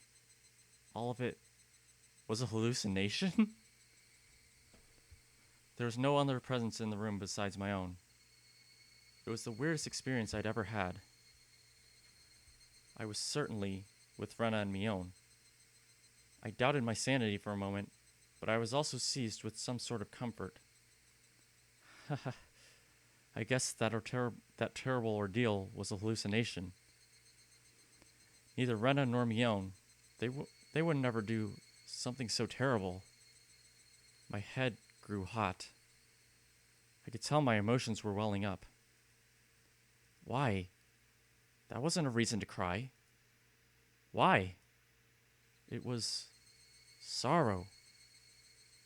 Why was I sad? I don't understand. I don't understand. Kind to everyone, not discriminating against age or gender. Mion. That Mion was sprawled by the window in an unnatural pose. Blood stained her a deep red from her head down to her chest. The bright crimson smeared on the walls. That splatter had undoubtedly come from Mion. She always had that bright smile and was kind to me from the day I transferred. Rena, that same Rena, was slumped at my feet and was making the same pool of blood as Mion. I couldn't comprehend what had happened. Did someone come to save me? Then they beat these two down with this metal bat? I finally noticed the weight in my right hand. How long had it been there? It was Satoshi's metal bat. It was covered in a deep red. There was no doubt that this was the weapon used to mutilate both of them. And I was holding that weapon. I was the only person in the house.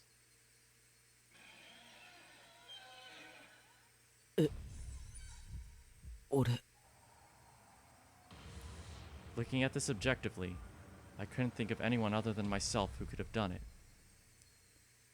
俺がやったのか? That's right. Keiichi Maebara. Of course I did it. I told myself gently, as if coaxing myself. Hey, me. There's no reason for you to remember it, nor is there a need to regret it. Eat or be eaten. You get that, don't you? でも血がこんなに Neither Rena nor Mion had moved an inch. It wasn't just a split forehead and a trickle of blood, nothing that simple. The entire room was splattered with red, and that told me it didn't end with just 2 or 3 strikes. 死んじまったのか? 二人とも The depths of my mind were calm, but on the surface, I was panicking and agitated. Calm down, Keiichi Maebara. What happened to your usual calm self? Come on now. Do like you always do. Throw your head back and take a deep breath. Come on.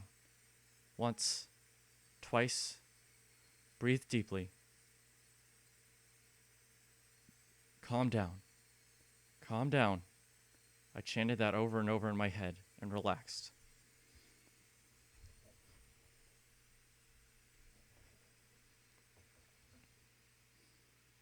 Color came back to my vision and smells reinfused the air. At the same time, I remembered what happened when I blacked out.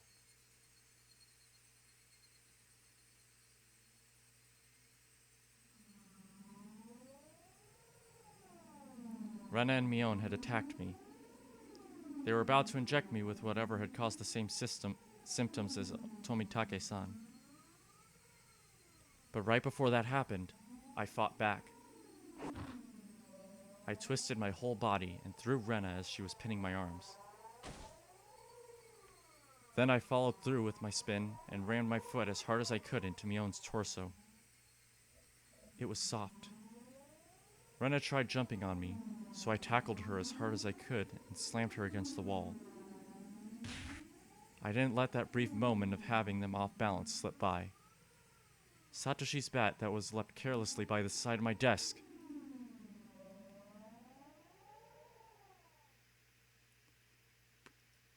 At that moment, everything went pitch black. There was nothing recorded past this point in the videotape of my mind. No, that wasn't right. It wasn't that there was nothing recorded. It was recorded just fine. Just, the other me inside myself had told me not to look and had turned off the TV. Just because the screen had gone black and I couldn't see it, didn't mean that the videotape within me hadn't recorded. The TV was just off. The video was still playing. The tape within me, creaking along, still playing. On the other end of that pitch black screen, that horrifying video was still playing on.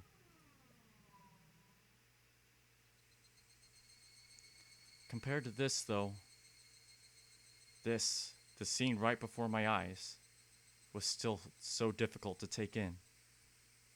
There was blood splattered everywhere on the walls, the two of them in these unnatural poses.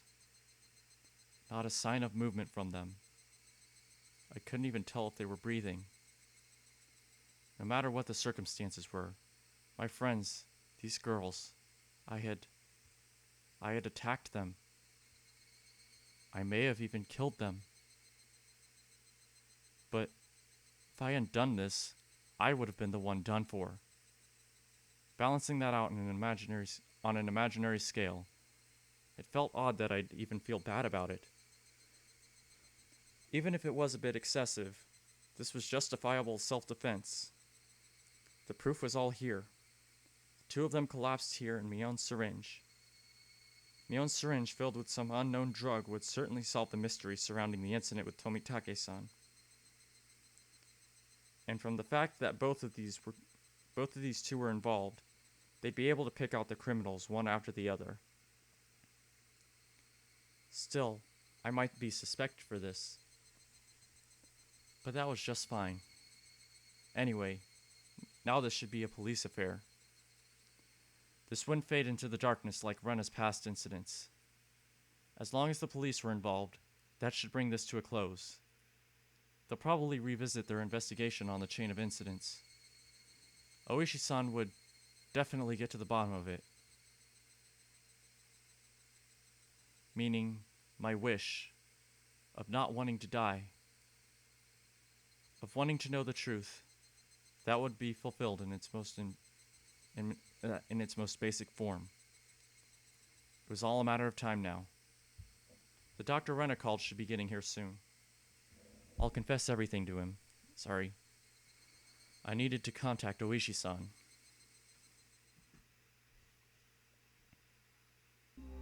At that moment, I remembered. Besides the doctor, a director had been called. It was easy to imagine that they were someone deeply involved with the incidents, judging from Rena and Mion's conversation. The ache in my chest, caused by the gruesome deed I'd done, dissipated rapidly. It was not over yet. This place was no longer safe. Stay calm, Keiichi Maebara. It's not over yet. I needed to live long enough to tell the police of this incident. At that moment, I felt like I heard someone's voice from outside. Since people were speaking, it must mean there was more than one person.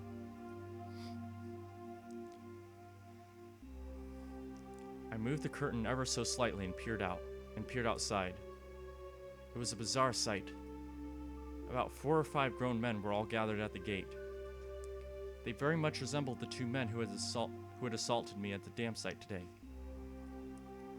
Those 2 might even be among them. There was one person there wearing a white coat, but he didn't look like a doctor at all. My gut told me he was in disguise, only posing as a doctor. That guy would probably ring the bell and get me to open the front door. Pretend to be a doctor to get me to open the door, and then the rest of them would all rush in at once. At that moment, I saw the car parked behind the men, and my heart nearly skipped a beat. The white van! No mistaking it. That van. The one that had tried to run me down? The man in the white coat entered the gate and headed towards the front door. The rest of the men hid in the bushes and watched him. Yeah. I probably couldn't pretend that I wasn't home. Undoubtedly, they'd just break the window and enter. I needed to get out of here somehow. Then, use a public phone to contact Oishi-san. Then meet up somewhere. First of all, I need a weapon. Then shoes. But before all of that, there was one thing that I had to do. I had no intention of dying. I'd live and reveal the truth about this nonsensical curse of Ryuashiro-sama. But what would happen from here on, regardless of how determined I was, may bring about my demise. And that was why. There was one more thing. There was one thing more important than getting out of here right now. I need to get that clock out quickly and take down the note hidden behind it. Damn it! The tape was sticking to it fast! It'd be fine if it was torn a little. I opened up the slightly torn note and began writing another passage with a ballpoint pen. If I wasn't able to inform Oishi-san, then the only thing I could rely on was this note. I'd never thought a piece of torn college-ruled notebook paper could be this reliable before. I had no time. I'd only write what I knew right now. I needed to leave some sort of information that would lead them to uncover the truth. Rena and Mion are conspirators of the perpetrators. This was an undeniable fact. I still didn't want to believe it, but it was a fact. Anyway, I'd leave all the information that would help lead them to finding the perpetrators. There are 4 or 5 adults, maybe more. They have a white van. This was everything I was able to see from the window. There may be more. Also, there was that unidentified person known as the director. To begin with, the term director didn't even mesh with Hinamizawa at all. If they were going to include the directors from the past incidents, then the only one is the construction foreman, the victim from the first murder. The very first victim in the chain of incidents. Killed in a lynching, his body divided into 6 pieces. His right arm was never discovered. The police should have confirmed that death. But Ren and Mion did both call him director. They said director. They wouldn't use that term to refer to someone who was dead. The police would never even conceive that someone who was deceased could be involved. Could that be some sort of oversight? I didn't know. But even if I didn't know, it could be a big hint for Oishi-san. That's right. They needed to start fresh from the first incident. It wasn't just a simple dismemberment, but the start of this string of mysterious deaths that would follow. So then, there must be something hidden here. There must be something hidden there. Please reinvestigate the victim from the dismemberment incident. He's alive. His death should have been established after an autopsy. Logically, you would think as much. But was that really the case? Could it have been some sort of ploy that they were able to deceive the police with? I shouldn't jump to conclusions, but he may still be alive. I had no time to ponder that right now. Oh yeah, there's something even more important I needed to write. Tomitake-san's death was from an unknown drug. That's right, that drug. It was an irreplaceable piece of evidence. No doubt, just by having this, everything would be uncovered. I couldn't just leave that vital clue lying on the floor. This syringe is proof. Writing that down, I stuck the syringe onto the back of the clock with plenty of tape, so it absolutely would not slip out and fall to the floor. Firmly. Firmly. The bell rang. They were here. I couldn't write anymore. But even still, there was one last thing I had to write. I have no idea why it has become like this. This may be the closest thing to the truth out of everything I wrote on this note. If you are reading this, then I am probably already dead. Though you may or may not find my body. If I was going to write out everything that could happen, either dying from the curse or being demoned away, you who are reading this, please uncover the truth. That is my only desire. With this, my last will and testament was complete. It wasn't certain that I was going to die, but it was my final plea, just in case. I folded the note, stuck it back onto the back of the clock, and returned the clock back to its usual spot. I couldn't help but pray. Oishi-san, if something happens to me, I leave the rest to you. After that, I gazed down silently at Rena and Mion. This was probably the last time we'd ever see each other. Rena, Mion. 俺みんなのこと本当に友達だと思ってたんだぜ。 But why did it end up like this? I never had any fun in my previous school. I only worried about standardized test scores, about if the school I hoped to get into was really where I wanted to go or a safety net. That was all I talked about. It was a dull life. The people I called friends were also my rivals in studying, in competitions, in personal records, and standardized test scores. Everyone here taught me how unhealthy that lifestyle was. This month was really fun. Making a fuss over lunch, making a fuss over the club, making a fuss over the festival. Something hot began dripping from my face. Uncontrollable tears. I should have had no obligation to shed tears for them. But they wouldn't stop. Even if they were after my life. Even if they were trying to kill me. Everything that happened this month, I wouldn't forget it. Or could it be those happy days were all a facade as well? Was it all a trap, meticulously orchestrated up until today to ensnare me?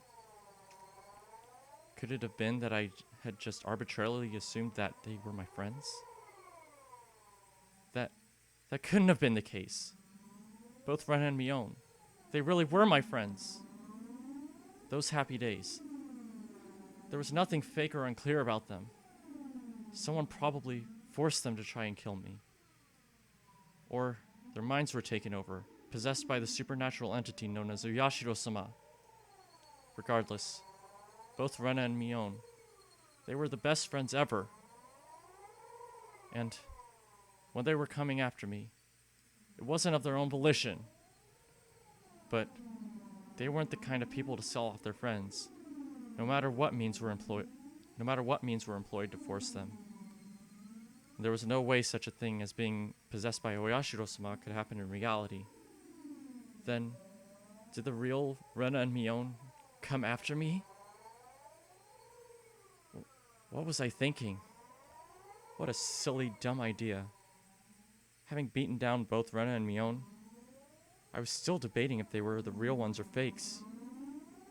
There was no real or fake. Only the reality that was before me. Rena and Mion were sprawled out at my feet. That was the only truth. I was only trying to twist the facts to my benefit, that I had beaten my friends to death. No matter how I spun it, it wouldn't change reality. Rena and Mion were both dead. It felt like there was a crack in the dam of strange emotions I was holding back. It felt like my calm state, which was nothing more than a bluff, had receded, and in that opening, insanity was leaking out. I killed them. Rena and Mion. I killed them. The doorbell rang again. The unrelenting echo pulled me back into a state of composure once again. I didn't have a moment to spare. Quickly, I needed to get away. I didn't want to die. I would uncover everything after that. The identity of whoever or whatever had pushed me this far. Even if I had to drink mud and eat grass, I would survive. I would survive. I would definitely survive. I killed Rena for that very reason. I also killed Mion. I went that far just to keep living. So I can't die. For my sake, and for the sake of the late Rena and Mion, I have to survive! I ran towards the door and grabbed my shoes. The doorbell rang again, as if to urge me on. Behind the single, solitary door, there they were there. Keeping quiet, I headed towards the kitchen. Headed towards the back door. Before opening the back door, I put my ear to it and checked for people outside. No one? After I put on my shoes, I opened the door slowly so as not to make a sound. ぞ裏口だ A piercing voice echoed out. That voice stabbed through me, setting my hair on end. I had to run. Get out of here, Keiichi! One after the other, I felt stuff like rationale and intelligence, those things you use when you have time to spare, spill out of me. I didn't feel any pain from the branches scratching my arms and forehead. My autonomously pulsing heart also felt neither fatigue nor pain. My entire being just wished to live. There was nothing else it desired. It probably had no complaints whatsoever, so of course I wouldn't feel fatigue. I just ran, just recklessly rushing in the direction I was already heading. Even if nobody was chasing after me, I'd still be running like this. There wasn't a thought in my mind about where I was headed. Turning around, I felt a presence right next to me. That presence was, without a doubt, chasing me like my shadow. If I took even one misstep, I would be devoured. That's what I thought. So I didn't turn around. I didn't stop. I ran. At full speed.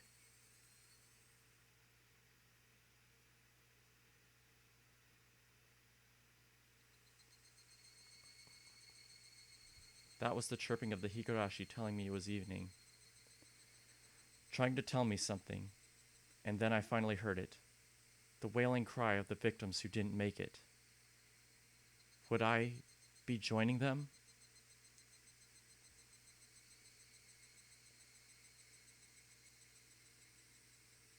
Only the Higurashi knew. They knew everything. They definitely knew. So, I ran towards where I could hear more of the Higurashi's chirps. But the farther I ran, the farther away their chirping became. I couldn't get near them. Why are you all running away? Was it my fault? Was I the one to blame? Then I'll apologize. I'm sorry. I'm sorry. I'm sorry. I'm sorry. Gomen nasai. Gomen nasai. Gomen nasai. Gomen nasai. Gomen nasai. Gomen nasai. Gomen nasai. Gomen nasai. I felt that only the Higurashi knew.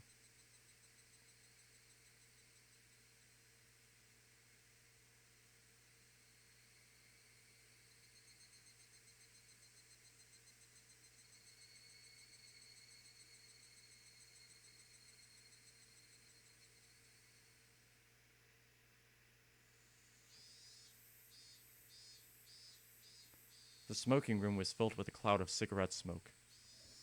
The expensive smoke filter gave off some crackling electric noise, but it didn't seem like it was doing anything at all. Why do smokers have to be shoved so far down this corridor where the sun didn't even reach? I recalled hearing that the tax revenue from tobacco was about 1/10 of the municipality's revenue.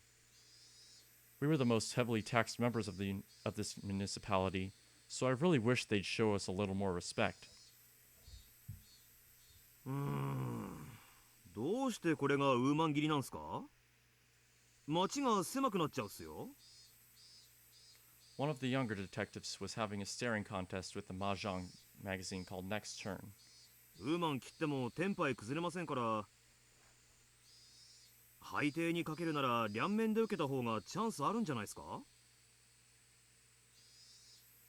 クマちゃん、川を見てください。ウーマンは全員切ってますから安牌なんですよ。I have no idea how. 終盤で K 点に走った誰かがダマで待ってたら嫌でしょ。 The kid let out another groan, put out a cigarette, then took out another one. 納得いかないっすね。わざわざ自分で当たり牌減らすなんて。ちなみに配定で当たり牌出しても論しちゃダメですよ。え、どうしてですか？ Just then, I heard a voice coming from down the hall. 大石さん、いますか？一般の方から凱旋です。ありゃ、こりゃどうも。それじゃ、ちょいと失礼。どうして論しちゃダメなんすか？ああ、待ってくださいよ、大石さん。The man sitting in the seat Uishi-san was heading towards waved at the telephone receiver. 凱旋です。講習から。ああ、どうもすいません。お待たせしました。大石です。もしもし。大石さんですか。もしもし。前原さんじゃありませんか。どうもどうも、こんにちは。From the tone in Mayabara-kun's voice, I already knew he was in a predicament. This was the first time Mayabara-kun had phoned me, and he was calling from a payphone. 落ち着いてください。何がありました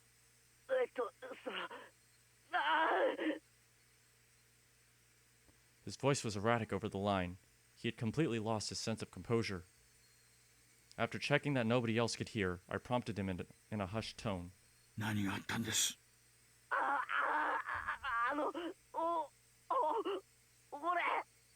落ち着いて前原さん。今そこに近場の警官を行かせます。私もすぐそっちに行きますよ。多分無理です。 His voice was quivering and hoarse. He wasn't surrounded by people even as he was making this call, was he? 前原さんは今公衆電話からかけてますよね。どこの公衆電話ですか？ There were no other sounds besides Mayabara-kun's voice. It had to be a phone booth. I scratched out a note and thrust it at my colleague sitting across from me. Hinamizawa, phone booth. He understood quickly and hastily started on the internal lines. 落ち着いて前原さん。今どういう状況なんです？ It was best practice to avoid flustering someone panicking, but this was an urgent case. Mayabara-kun didn't just get away, and then call me. He was in the midst of something dangerous right now. But yelling at Mayabara-kun now would just needlessly cause him to be even more frantic. Mayabara-kun wasn't just calling to seek help. He was trying to tell us something more than that. And whatever that was, if I didn't get it from this call, I was certain there would never be another chance. My colleague pushed a note in front of me. There's only one booth in Hinamizawa. A patrol car is on the way. 5 minutes. かかりすぎです。警らには何人乗ってます？ 2人です。 Not enough. If it was as I imagined, there were likely quite a few people surrounding Mayabara-kun. 5 minutes was too long. 南沢の駐在さんには電話しました。定時巡回の時間です。家人は留守で連絡不能。そう。熊ちゃん、車を回してください。了解っす。もしもし、おじさん。もしもし、大丈夫です。ちゃんと聞こえてますよ。There was something wrong with Mayabara-kun. That wasn't a normal coughing sound. Vomiting? Or was it blood? Had he already been attacked? Was he injured? 前原さん、今そこに警官が向かってます。2、3分で到着しますから何とか持ちこたえてください。もしもし、聞こえてますか？前原さん。I could hear on the other end of the line that he was having a coughing fit. The worst possible situation popped into my head. 前原さん、犯人は誰です？何人なんです？俺も最初は人間が犯人なんだと思いました。I couldn't tell if it was a cough or vomiting. 大丈夫ですか？前原さん。犯人は人間なんだって。お社様のたたりなんかないんだって。ついさっきまで。だけど、やっぱり。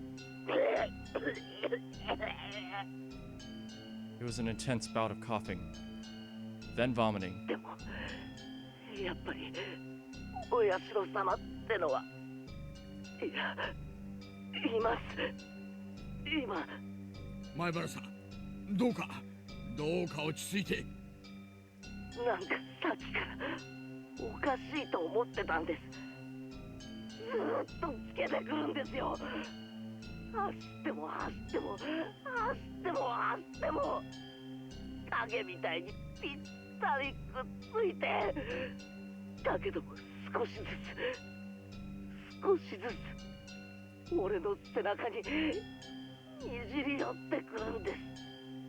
前原さん、そいつは今ひょっとして前原さんの後ろに？後ろに、すぐ後ろに。お願いです前原さん、怖いのはわかります。ですがお願いです。あなたの後ろに誰がいるんです？振り向けるわけないじゃないですか。振り向いたら俺怖いのはわかります。でも教えてほしい。ちょっと振り返るだけでいいんです。前原さんの後ろに誰がいるんです？ Right after I said that, I could hear him vomiting intensely. What followed was a nightmarish sound. 前原さん、あんたまさか喉を引っかいてたりはしないでしょうね。There was no answer, but I could hear something like scratching. There was a bang, as if something was being hit. Maibara-kun had probably dropped the receiver. I could hear groaning and vomiting over on the other end, and a repeating, abnormal noise. もしもし、もしもし、前原さん、もしもーし。I knew how far away my voice would sound on the other end, but I couldn't help but shout. At that moment, I heard whispering coming from the other end. I couldn't tell what he was saying. From the way he was saying it, was he talking to himself? Or was he talking to someone there? もしもし、前原さん。 Rather than whispering, it was some kind of mantra he was chanting over and over. I focused my senses, trying to pick up what he was saying. What was he repeating? What exactly? Suddenly, the line went dead. Did he use up his time? It was because it was a payphone. Oh. It was because it cut out so abruptly. The last thing he said came out so clearly in my mind. おいさん、車は OK っす。おいさん。ごめんなさい。おいさん。 That's what he was repeating over and over. He said, "Gomen nasai." I had a gut feeling. There was no longer a need to hurry. I could hear the chirp of the Higurashi spilling in from the open window. I should have been able to hear them this entire time. I just wasn't paying any attention. Why did I focus on them all of a sudden? Were they trying to tell me something? Only the Higurashi knew. That's how I felt.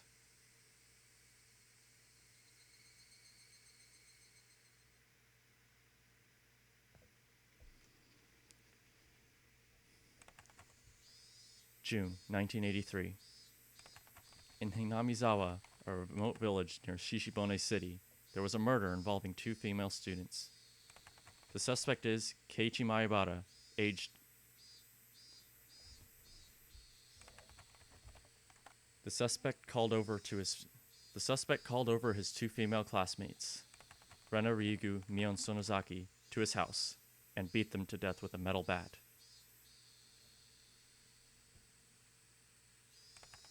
The scene of the crime was the suspect's room on the 2nd floor of his house. The inside of the room was covered with a significant quantity of splattered blood, and there were signs of a struggle with the victims. In addition to the scene of the crime, the entranceway, living room, and kitchen all had traces of a struggle. At the entryway, the shoe rack and wall had evidence of being impacted by a strong blunt force. It is believed to have been the same bat as the murder weapon. Having no traces of blood, it is believed the destruction occurred before the murders. There is the possibility that the suspect overpowered his victims to keep them from fleeing. In the living room, the rug had been pulled back, then thrown aside. It is hard to believe that this had a connection to the struggle with the victims, and thus the reason for this remains unknown. In the kitchen, the garbage bag was torn apart, and its contents were spread out on the floor. Garbage was strewn about in the surrounding area, and handprints believed to belong to the suspect were discovered. It is believed that the suspect had for some reason taken out the garbage and struck it with his fists. The reason for this remains unknown. In addition, there was a note stuck to the fridge. The words, "Was there a needle?" were written on it. The meaning behind this remains unclear. Just in case, the garbage was searched, but a needle was not discovered. Though the garage door was functional, it had been left open ever since the suspect moved in. The garage door was found closed. The suspect's fingerprints were discovered on the garage door. The reason behind this remains unknown. The suspect fled the scene of the crime. However, a patrolling officer, Hinamizawa Local PD, found the suspect collapsed inside a phone booth. At the time of discovery, the suspect was unconscious in critical condition. He was rushed to the local hospital for treatment, but did not regain consciousness and died 24 hours later. The results of the autopsy indicate the immediate cause of death to have been hypovolemic shock. It was determined that the suspect had clawed at his own throat with his fingernails, and the resulting bleeding caused his death. With the similarity to the death of Tomitake-san the prior week, the police believed there to be a connection and have opened an investigation. However, due to the wishes of the local authorities, it will be a confidential investigation. Due to the abnormal nature of the death, it was suspected that drugs were involved, but as with Tomitake-san, no traces were discovered. What prompted all this remains inexplicable. As such, this case is being treated as an act committed on impulse. However, with several accounts of the suspect's bizarre behavior leading up to the incident, it is possible that this was premeditated. Separated from his group of friends, isolation, inexplicable behavior. Several days before the incident, the suspect began carrying around a metal bat. The suspect was observed displaying aggressive behavior, as well as talking to himself at school. His classmates have actually heard portions of what he was saying. 2 days before the incident, the suspect declared to his parents the possibility of his death. Due to these circumstances, the police have begun an investigation on the possibility that this crime was not committed on impulse, but was instead planned several days in advance. Afterwards, a note was found in the suspect's room that he had written himself. The note was written on 2 sheets from a B5 college-ruled notebook that had each been torn in half.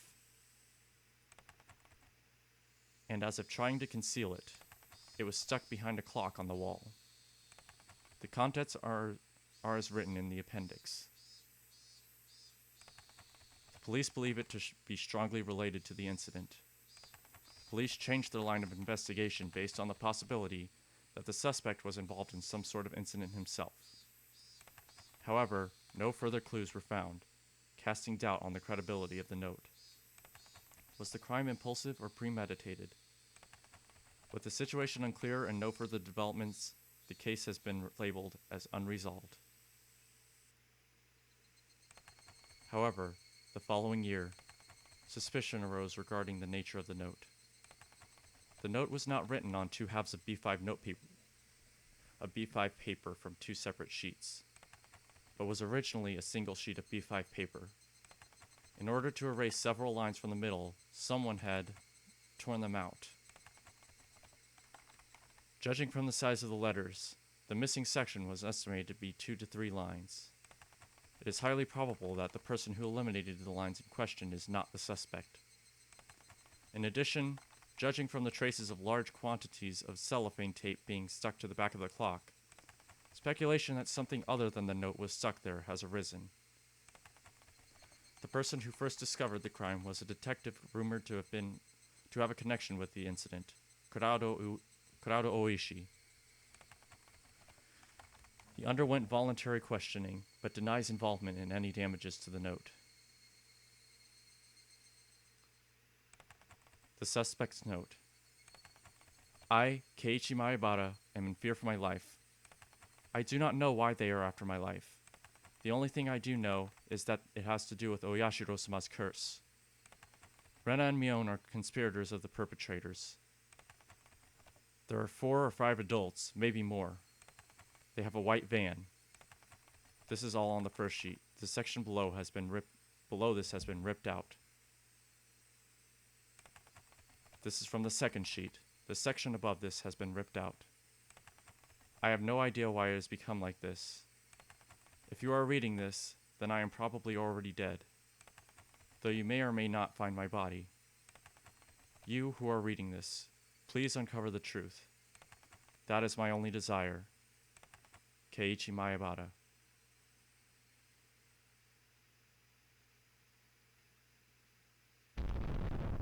That's the end of the first chapter. Oh boy. Oh, that took a while. well, fine. Tell everybody for me. Yeah, it's not. The chapter itself is over, but there's going to be one more episode of this. It's not going to be nearly as long as anything else in this chapter. It's just, like I said, it's an all cast review session. I'll talk about that at the beginning of the next episode. But thank you all so much for watching. I hope that you enjoyed this, and I hope you all are looking forward to the next chapter. Sorry. I don't know what to say. But anyway, thank you all so much for watching, and I will see you all soon. Take care.